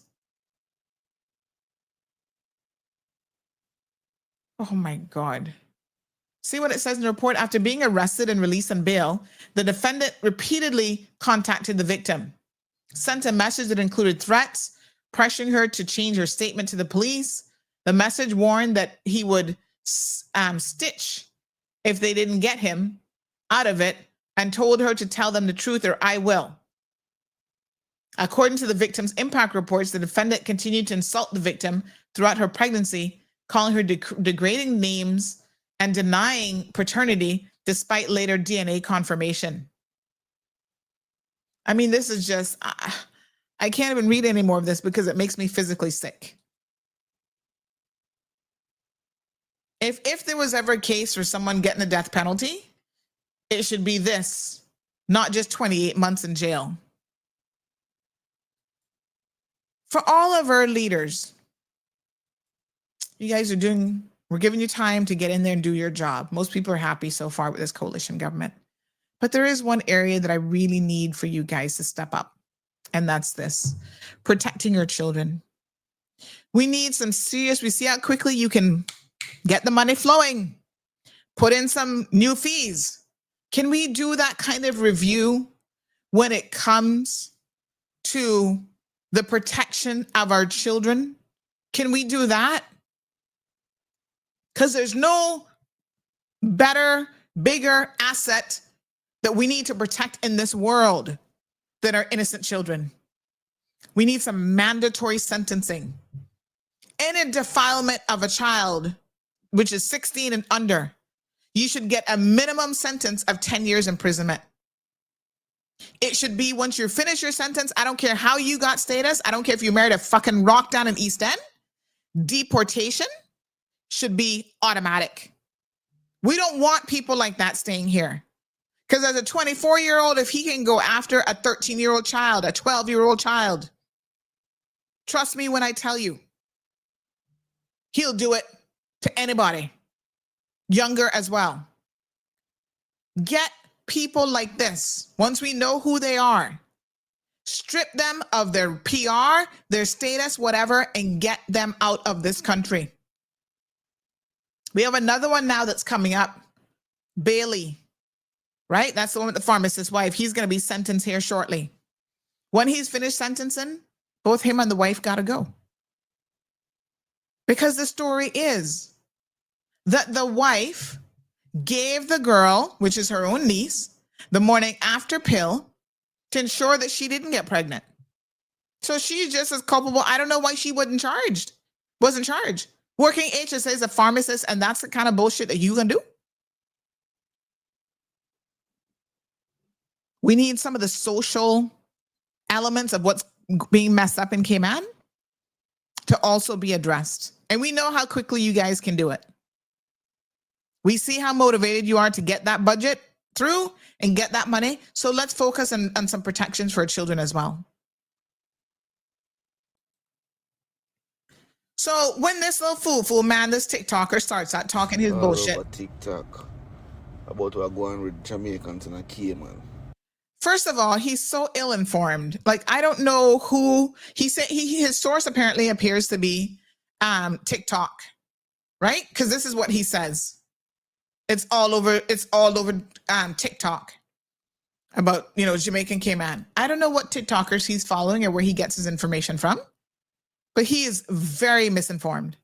Let's continue listening to this one. No, for years, I work for Jamaicans. I'm a young youth. I work for Jamaica has been going to Cayman to go work and make money. They come back to Jamaica and build up them place and do all this and do all that, right? Now we have this one time I go over there we get trouble. Trust me, we are Jamaicans over there we get trouble. But the majority of the Jamaicans them over there, they go really work on do the right thing and then build back the country. Build back what country? Will y'all stop with the fucking lies? In the first breath, he said, they go over there and work and send their money home and build. Yes, that's what you're here for. You're not here to build Cayman. Stop with the misinformation. Build back what country?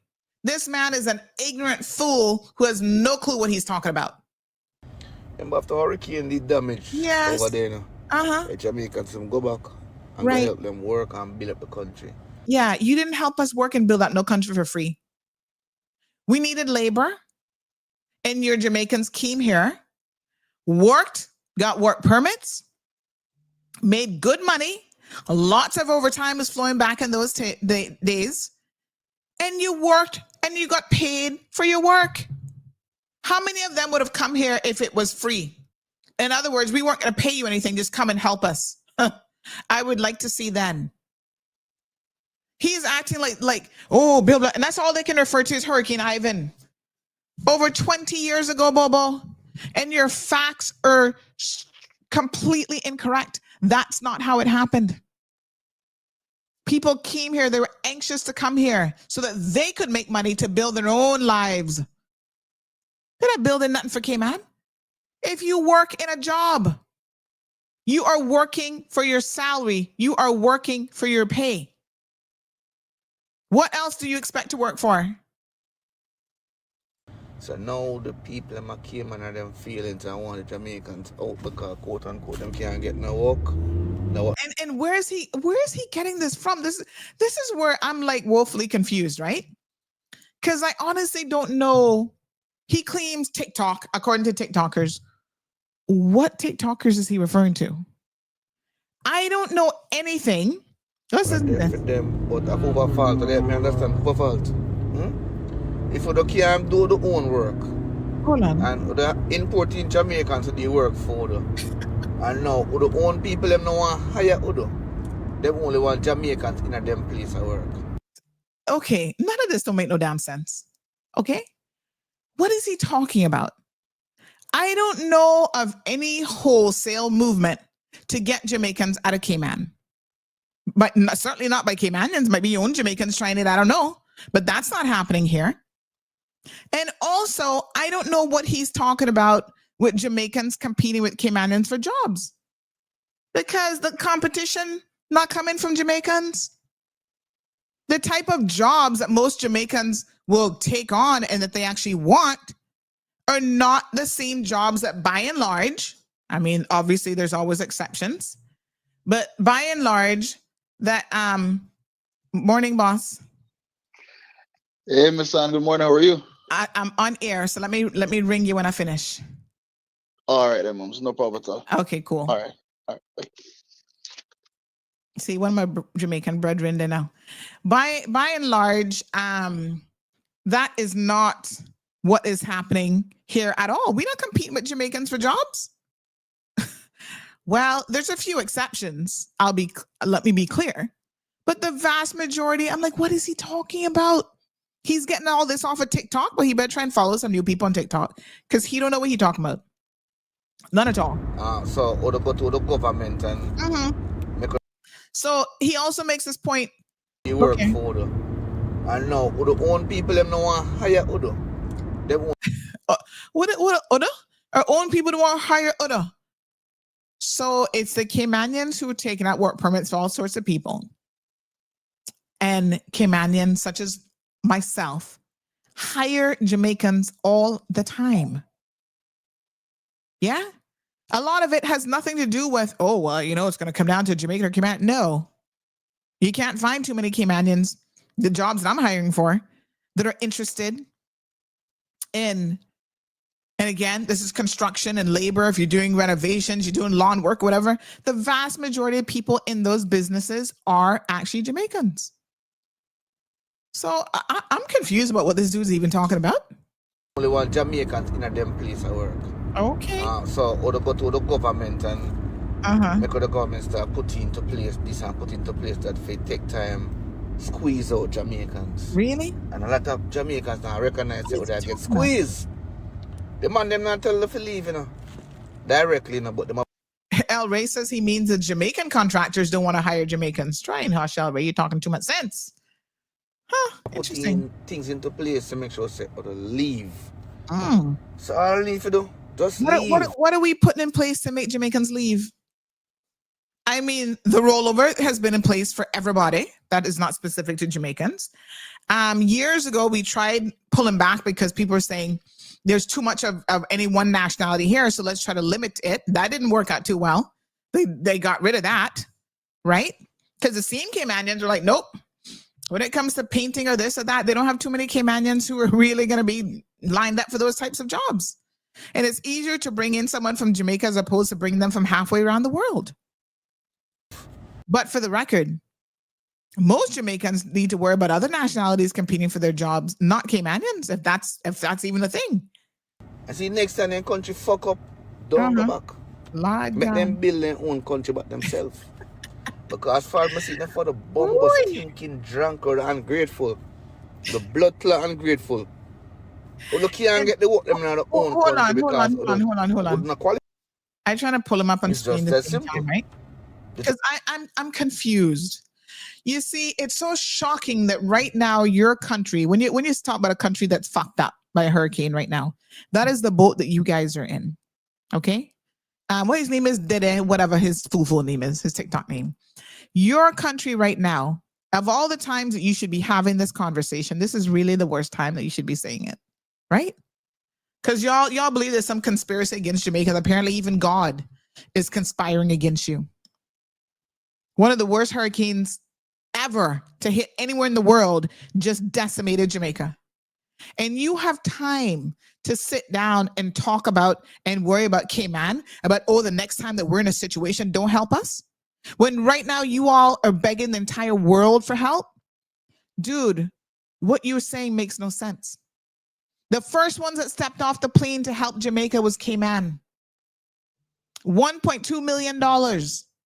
You're making all of your fellow Jamaicans look stupid, and they must feel embarrassed for your stupidity and your stupid comments. You would think that the next time we get hit, it's only a matter of time. The next time that we get hit by a hurricane, if Jamaicans don't come over here to help us, we gonna be not able to find labor. You know how many people dying to come from the Bahamas? We could bring a boatload from Haiti alone if we wanted to.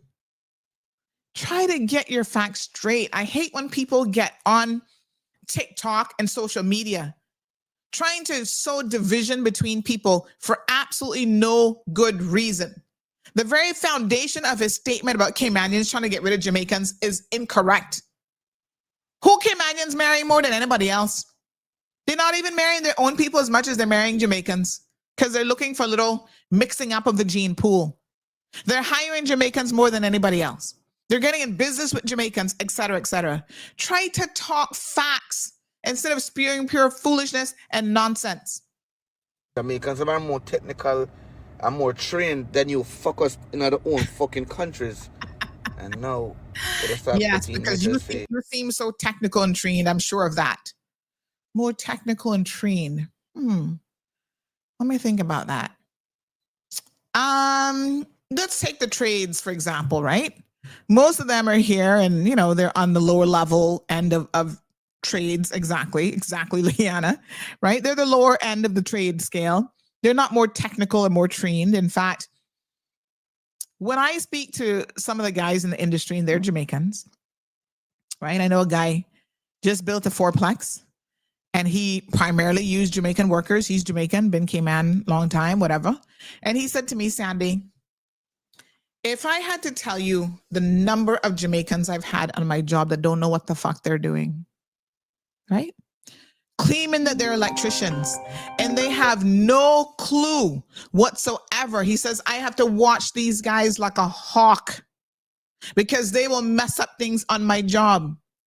He's an electrician. He said, I used to work for another big electrician company here. And he said, it would hurt me when they would bring in these guys on work permits, claiming that they could do this, this, and this. And when they put them on a job, they could not do anything. And he said it was the little Caymanians, one or two who were there because they didn't have a piece of paper because they don't know how to go and falsify and buy a piece of paper. Okay? They didn't have the piece of paper, so they gave the promotions to these other guys, but yet it was the Caymanians who had the time. This is coming out of the words of a Jamaican who was telling me this story and his experiences being in the industry for over 20-something years. He said, I know what I'm talking about. I see it every single day. You jump off the plane, claim that they're masons and they're this and they're that, and they don't even know a straight wall from a crooked wall. Again, I'm not applying this to everyone, but don't come talking your fuckeridge about, they're more qualified, more technical. Qualified and technical where? Jamaica has a huge population. So I would hope that of the 3 million people that you have there, 3 million plus, that you'd be able to find some that have some skills. But by and large, you can't talk about Jamaicans are more technical, more qualified than Caymanians. Go check the literacy rate across the two countries. It's like fact check before you come in here talking pure nonsense. Good morning, caller. Yeah, morning. How you doing? You all right? I'm good. How are you? He sound like you were busting his brain to say technical and whatnot in one sentence. You understand? What he Trust need to me. do is look at them catboats that used to sail from here, go all the way out there and go all down Nicaragua and come back and compare their boats to where they go over there from in those times then, and he would see technical. Oh But my what you God. say is true. What you say is true, right? Mhm. What you're saying is true. Because they come here and they're not ready yet, as they would say. But if you say anything to them, the first thing they're ready to tell you is suck your mother. And that's how they Yeah. get down. Oh yeah. Jack of all trades, as Miss Sue said, because trust me, I not find a Jamaican yet who not gonna claim that he couldn't build you something. Now, whether he can do it or not, it's gonna be a different story. Because we will go and so on and say, oh boy, you know, I don't know that, but I will try. Exactly. They don't want here try, so we don't get the job. But he said, boy, we can do it, you know, and get on there and don't know how to do it, but that's how they get on. Yep. Absolutely. It's ridiculous. And I must tell you that the more they put out these social media videos, right, the more I have to really wonder how many feel this way, but they're actually not saying it. It's really disturbing. My question, Mom, is do you think, from your opinion, right, and out there to the members of government, do you think that some of the in regards to the immigration reform, some of these rollover policies, should it be 1 year or 2 years for some, depending on what like a non-in and some of those people, that should be a year. Some other fields and whatnot should be 2 years and so on and so forth. You know, what do you think on that? You know? Well, yeah, I mean, I not think only in terms yes. of increasing the fees as well, but you know, Yeah. in that sense then. So it would open up gaps for young Caymanians leaving school, that leave school every year, or it don't matter. If you certain age and you still have it in you to work, give the people the preference to work. Exactly. I agree. So if you come from somewhere and you got 2 and 3 jobs, and average person sitting down still have that in them but can't find it, sitting down suffering in silence, what you gonna do? And then somebody knocking on your door 4 years saying, what? Vote for me. Have a good day, Mom. Thank you. I appreciate it. Jess says, Leanna says, look at the building code in Jamaica alone. I mean, I don't know how technical you can be when, you know, again, you used to just doing zinc roofs and whatever. I mean, let's just be honest here. The building code is nowhere near. And that is why, let's be very, very clear. That is why there was such a kickback when our government, past governments wanted to upgrade the requirements in Cayman to be able to even do construction. Who was kicking up the most if it wasn't for the Jamaican construction people? Because no, you can't require all of our tradesmen to actually have skills. So what are you talking about technical? I mean, you've got to be kidding me. I can't take this kind of nonsense. And then he gets ruder as he continues to talk. He gets more ignorant and rude by the minute. Let's continue to listen. Ease out the man, them will help build back up the place so they can have a place. So suck out to the mother, man. You go suck your mother. You want to tell people must suck their mother, you go suck yours. That is the most insulting thing that you can tell anybody. You the one who need to go suck something. Ease up. Why do you feel that it is our responsibility to build any other country but our own? And I would tell you the exact same thing. What y'all doing here trying to build up somebody else's country for? Don't build nobody else's country. That means that you stupid. But you see, this is where he think we all donkeys. Because you are building your country by coming here. Because what do you do with a large portion of your money? You just buy the bare necessities. You are sending as much of that back home to secure and build your future as rightfully you should. That is why the remittance that leaves Cayman, Jamaica is the #1 location into the hundreds of millions of dollars per annum. You're not building Cayman, Bobo. You are building Jamaica. And if you did not have that money, I want you to think about this since you're so brilliant. If you did not have that kind of money going back into Jamaica on a regular basis to help families back home and to help people build, what kind of condition do you think Jamaica would be in? The ignorance is so prevalent. You have no clue what it is that you are talking about. Stop insulting people with your stupidity and telling them to suck their mother. You need to go suck yours. That's what you need to try and do. Maybe you get some sense then. You never suck a bubbles enough to get any decent milk. That's why you're so stupid.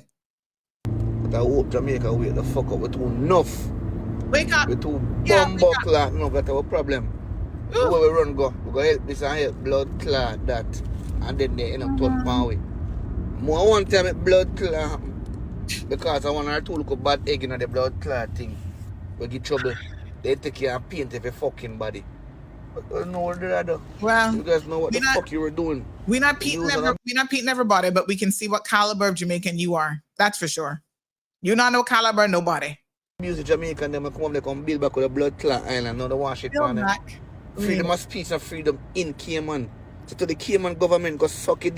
Hold on. What do you say about freedom of speech, not freedom in Cayman? Well, I'll tell you one thing. In this country, you can enjoy freedom of speech without somebody rolling up on you like all these influencers and TikTokers and whatever and shooting you dead in your own backyard. You know where that's happening on a regular basis? Jamaica. So what will you say about freedom of speech now? Come again? Freedom of speech is amazing. And in this country, it is protected by the Constitution. Nobody not getting arrested. Well, occasionally they try to arrest me, but I be winning my cases because that is how seriously freedom of speech is protected in this country. That's the same reason why my case was overturned the other day by the Court of Appeal. Yes, freedom of speech. In Jamaica, you're getting shot at, beaten up, all kind of stuff for simply sharing an opinion, for creating the same kind of video that you're creating. I bet you wouldn't go tell some of them Jamaicans out there to go suck their mother because they'd be finding you and hunting you down. So what are you saying about freedom of speech again? Come again. Okay, that's what I thought. Deepest part of the mother. You must say, dig up with the woman and suck them out. With all due disrespect. For now violate my country people, them go dive in the mother, man. I'm not rate her like now the bomb clot off of the island there. Go to the fuck with my island, my country, go dive in the mama. Who the fuck is Udo? Udo. That's the first time I've heard that term quite like that. Cayman would say Anna, but he says Udo. Okay, sir. Ignorance is bliss. And you are living in a state of perpetual ignorance. I mean, my God, telling our government the government must go suck their mother. Yeah, because the government has a mother. Okay. He's not here, thankfully. But I would love to know who he is. Anybody know who he is? Because let me tell you a concept that I have, right? That we have got to make sure now, as Caymanians and as leaders in this country, that we really, really, really, really start to get our shit together. You can have freedom of speech all you want. But one thing I know for sure, that with that freedom of speech comes certain responsibilities. You cannot speak about the Cayman Islands, our government, or the people of Cayman in this manner and expect to ever step foot in this country. So I am very, very pleased to hear this man say he's never been to Cayman, because guess what? We need to get his name, his number, and ensure that he never, ever, him, nor his family, nor anybody connected to him, his friends, go look him up on social media. Let us ensure that he never comes to the Cayman Islands ever. Good morning, caller. Morning, Sandra. Morning from the Bluff. How you doing? What a mess. I'm doing well. I'm sorry, I'm not fully into the show. Nursing Hewitt, who's not been feeling well, one of my sons. But he's all wrapped up in his blanket and he's feeling better a little bit. Anyways, when I watched this video with this guy, I was like, did nobody send him the note? Didn't he read that we were the first country to step up to the plate and come running to Jamaica aid? Didn't Miss Julie fly over there when they had whatever that storm was, the one before this one, and carried $100,000 for them in a check? I mean, we have always been the first country to run to Jamaica aid. Jamaica not come to our aid yet and bring us one dime. So I don't know where he's going with all of this and cussing us out and calling us this and cussing at our government. Whatever assistance they provided, they were paid for. I couldn't find any record of Jamaica actually giving us any monetary donations or anything like that, because part of the problem is everybody assumes that Cayman is so rich that we didn't need the help. right? So Right. even when we Yeah. had the British what it is, a British military airship or whatever it was, what do they call British what do they call it? Warship. Warship. When we had them off our port right here, McKeever Bush was denying the people them entry because he did not want the rest of the world to know how badly we were mashed up. That is the stupidity now that Caymanians come with. Exactly. That's true. So And you then know, all they brought we have to be willing to let the world know. And somebody said the other day, they said, boy, they feel sorry for Jamaica, how hard Jamaica get hit by the storm. But at the same time, if it was us that get hit, everybody has this misconception that, oh, Cayman gonna be fine. They're rich, they got plenty of money. Yeah. Exactly. Remember the people that came around in a plane and flew over, I think a couple days after, and went back and reported that there was dead bodies all over the island, strewn all over the place, and that wasn't so. But we did have coffins that had come out of the graves. Yeah, that had occurred with some of them that got mashed up in East End. But Arden fixed all that back for us, so we were pretty safe there. But my point with him, and he cussing us out for doing good for his country. And every Jamaican come here, they have all made money when they come here. Some illegally too. They come here with a permit for one job description, and they're doing a lot of stuff on the side. Like one up here with doing plumbing in Kimmerbrook. When I look on the DCI website, but he had a license. He not got no license. He not got no status. He won a government contract, and then taking government vehicle, the public works department vehicle, going around during the day, fixing people plumbing jobs and collecting cash for it, using government vehicle up here.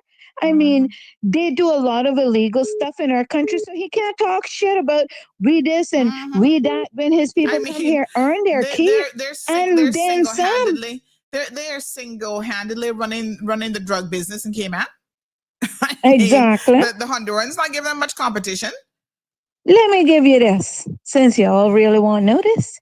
When I was in Her Majesty's prison over there on phase 3, it was Jamaicans that were driving down the backside of the phase 3 section where the women were and throwing the drugs over the fence for the Jamaicans that were in the prison. Because when I was there, a lot of the women were Jamaican drug mules that had got caught because they were the decoys, and that's usually who get catch, the decoys.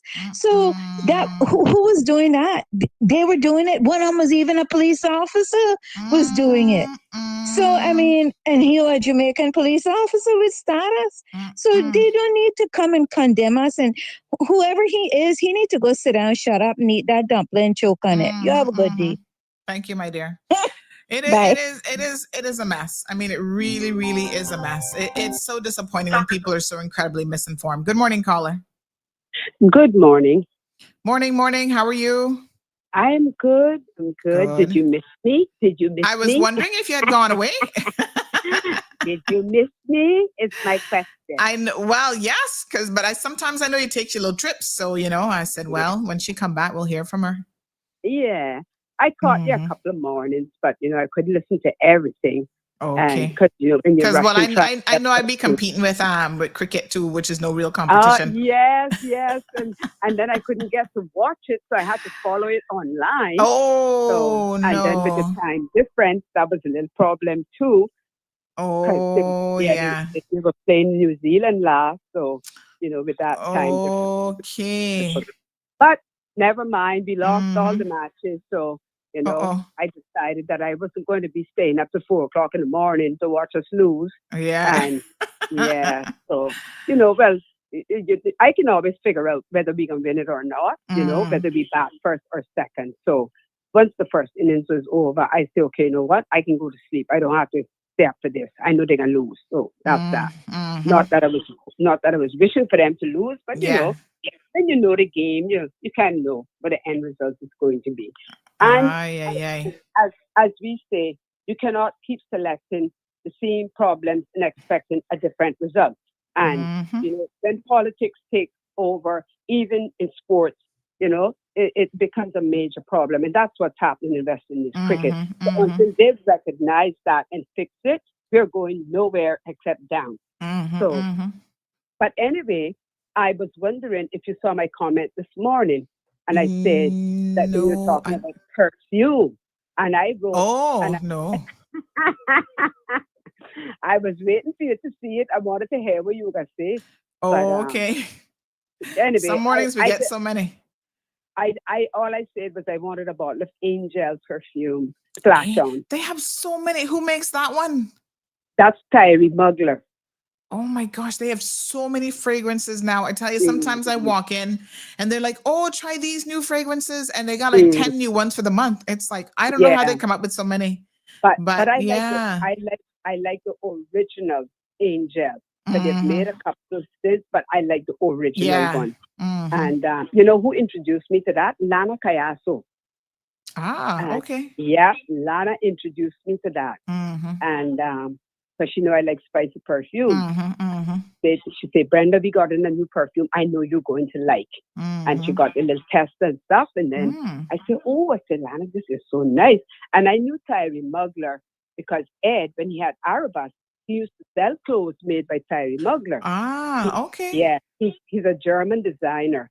And then he started to make perfume. And like I said, Angel is my perfume now. And I've gotten compliments about that everywhere. They want to know, what are you with? And when I say to them, Angel, they think I'm joking. And then, and I say, no, that is the name of the perfume. And, you know, they would tease me and say, but you're a devil, so how can you wear an Angel? But anyway, yeah.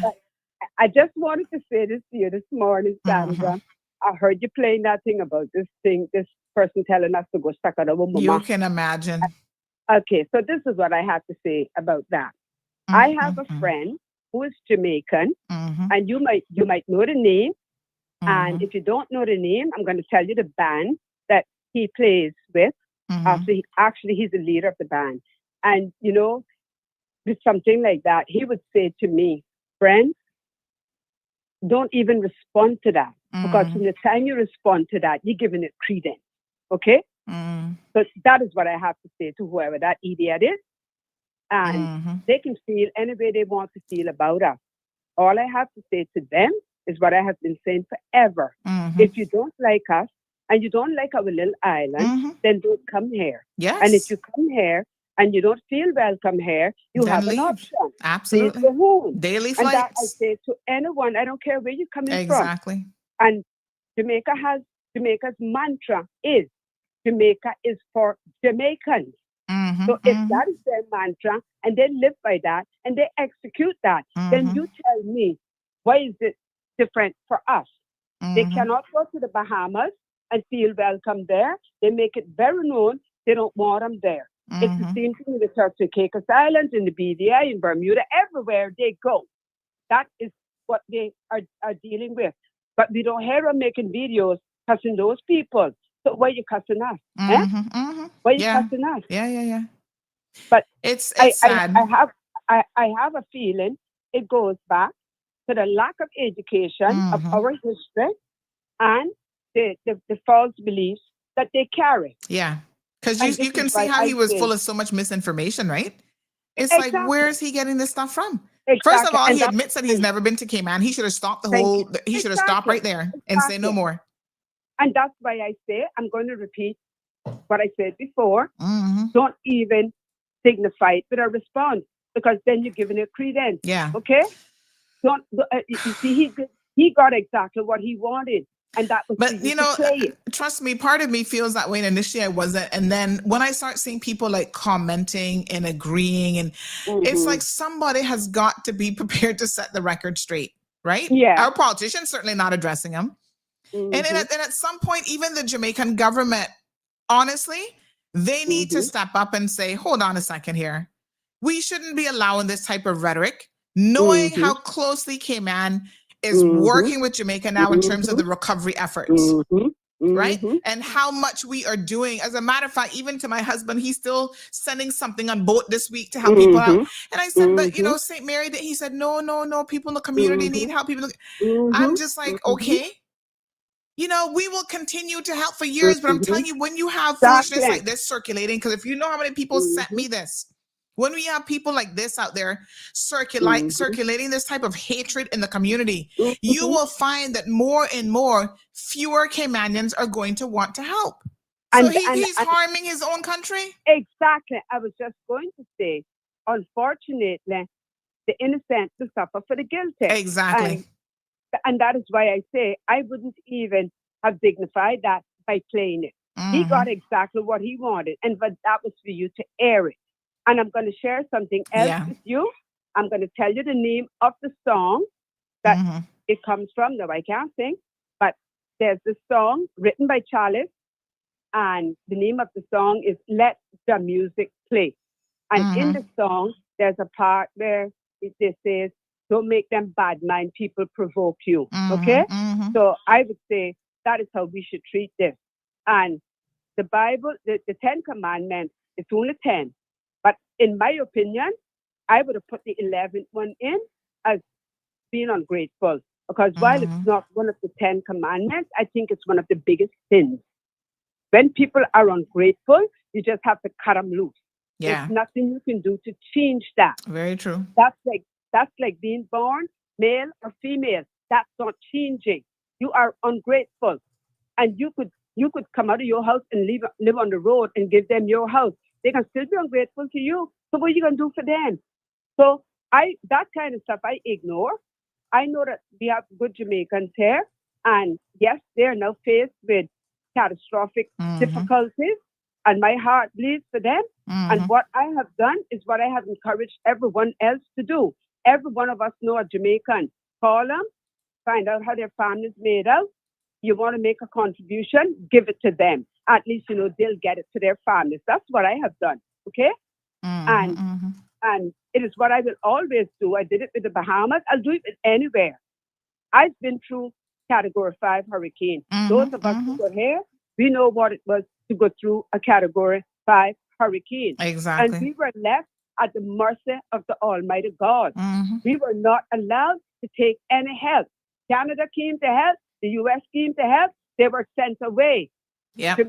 Despite people not wanting to believe this, Jamaica was the first one to offer relief to us. The Honorable P.J. Patterson was then in power.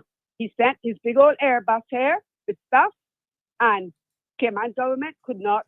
Well, unfortunately, just to backtrack a bit here, we were put in a very, very, I don't even know the word to describe it, but anyway, unfortunate situation.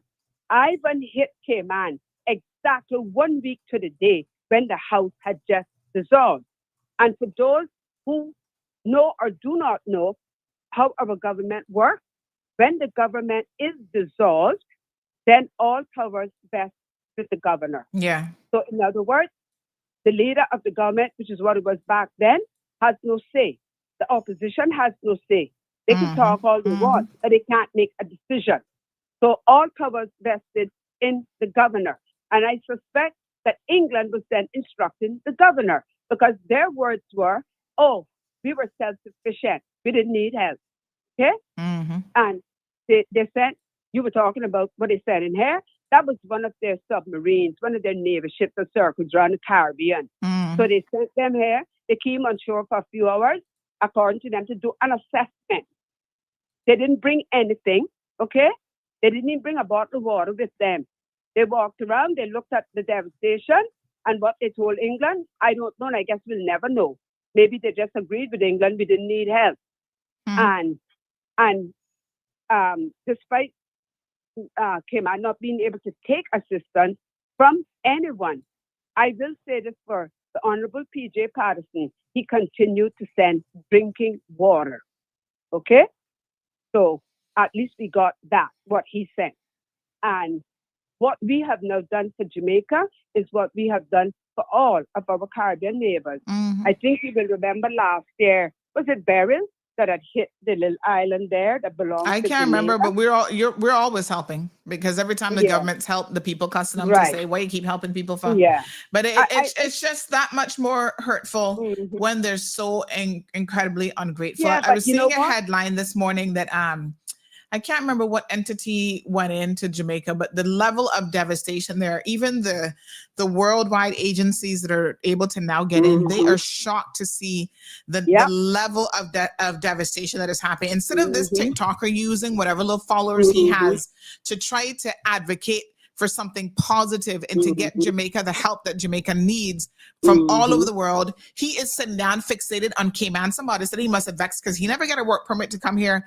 I don't know what his issue is, but it's like, dude, get over yourself. It's just absolutely ridiculous. Yeah, like I said, I'm not going to dignify his stupidity, That's way beyond me and below me. So whoever he is, he can take his words and he can show them where he can find place to put them, and that's where the sun will shine. That's what I would tell him. Yep. But like I said, we have always helped our Caribbean neighbors. And I want to say that it was last year. I believe it was Beryl, the first hurricane for the season. And that was Category 5 as well, if I'm not mistaken. And because Beryl also brushed by the south coast of Jamaica too. Remember, that was the one that was threatening us. And it destroyed, I can't remember the name of the little island, but the island belongs to Grenada, as far as I can remember. And if it's not for Grenada, it's for St. Vincent. And it devastated them. And they're a tiny, tiny island. And they were left disconnected from the world. If it wasn't for these two people who had Starlink that went in there, it was Grenada, yes, because they were the ones that got them connected to the Prime Minister in Grenada. And then he flew over in a helicopter, because I saw the video. But I remember our government then flying down there and taking money and all kinds of supplies to them. They didn't curse us. They didn't think they were entitled to it. They were just grateful. And every other place that we have helped, they've always said thank you. They haven't cursed us and said these kinds of things. So I say, let us ignore them. We are not responsible for anybody's ignorance. As long as we know knowledge is power. Let us continue to help them. The sad part is, right, and I think this is where we need to pay attention, because when we are allowing ignorant, divisive people like this, only 45 minutes away by flight, when we're allowing them into our country, don't think that they're coming here with any good intentions. They're going to come here and do nothing but destructive things as well. That is where we need to be cautious. That is where we need to be careful, right? So I say, don't stick your head in the sand and pretend like these people are not out there hating us, whatever. Pay very close attention to what people say and how they feel about you. I am not suggesting that we stick our heads in the sand. Yeah. I'm merely saying, do not give him what he's looking for, which is attention and credence to his comments. And if he had half a brain, he would realize that would not be pleasing to anyone, whether you're a Caymanian or not. Because look at his video is now gone from I can tell you his video is now currently unavailable. Okay, good. And you know why? Because this is the other thing I'm going to tell people. I'm not a person that just believes in sitting down talking for the sake of talking, right? All of these social media platforms have some sort of standards. They mightn't be the highest, I'll tell you the truth. A lot of them are not the highest. But if you start reporting these videos and reporting these people for posting out what they post, because that he just spent 3 minutes hating for absolutely no reason whatsoever. He wants to talk about freedom of speech. With freedom of speech comes responsibility.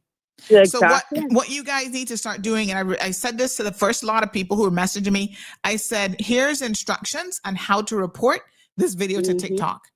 Go and report the video. And you see, looks like TikTok took it down. Then that's good.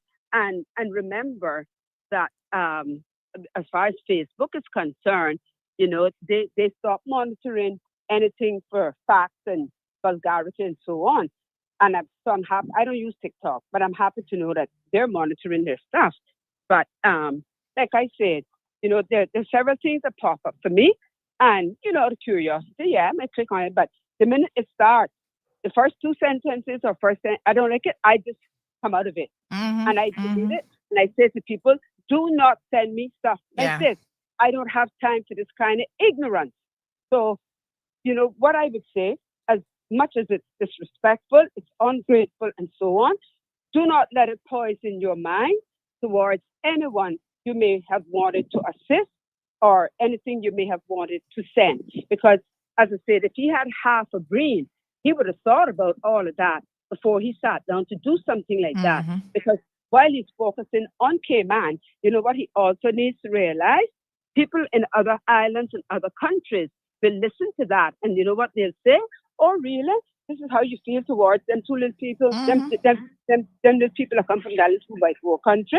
But if this is how you feel about them, guess what? Then we're not helping you, because if this is your attitude, then why should we help you? And then we get cursed out too. Yeah. So, like I said, you know, don't as I said, as the song say, don't make them bad mind people provoke you, because I can promise you one thing, they ain't gonna provoke me. All right, my dear. Thank you very much. All right. I appreciate it. Have a good one. You too. Bye-bye. Bye-bye. Yeah, I mean, I can still tell them about their backside and to get the facts straight. It would be amazing if they were actually coming with facts, you know, but boy, they can get as a matter of fact, I was just remembering this, that I have one of the Jamaican ministers on my WhatsApp. I knew him before he was a politician, before he was into politics. I can send him this video and just remind him that maybe, you know, the Jamaican government needs to have a talk with their own people about their bad-mindedness. But what they gonna change? They don't gonna change nothing. They're cussing Andrew Holness himself. I mean, Angela says Andrew needs to find him and let him apologize to the people of the Cayman Islands. Sean, please. They out here cussing him and bringing down damnation and hell in their own country. So what are we gonna do? Oh my God. I seriously don't even know. The real Michelle said the man had a bee in his bonnet. He has fear in his energy, fear about something unrelated to Caymans. But like all of us, we are limited by language. Well, I don't care what his fear is. His fear should be telling people to suck their mummy. That's what his fear should be about. But clearly he had no fear of telling people that with his vulgarity. That's not how you handle any situation. Like somebody said, he probably upset in his feelings because he never got a work permit to come Cayman. Or maybe when y'all came in, this broke the man's heart. He was sending you love letters on, you know, TikTok, and he wasn't responding to him in kind. I don't really know. Anyway, that's my husband calling me again. I gotta go. He called and said, why you not doing some real work? Folks, tune in tomorrow morning, 7:30. You know, we'll be bringing it to you live and direct.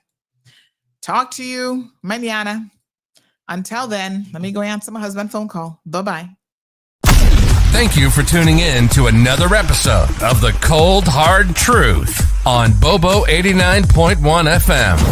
Cayman's #1 talk show is live weekdays from 7:30 a.m. Never miss an episode again. Watch anytime on CMR's Facebook and YouTube channels for the latest show episodes. Don't forget to follow us online on our social media channels. And visit CaymanMarlRoad.com for all the latest news and community happenings.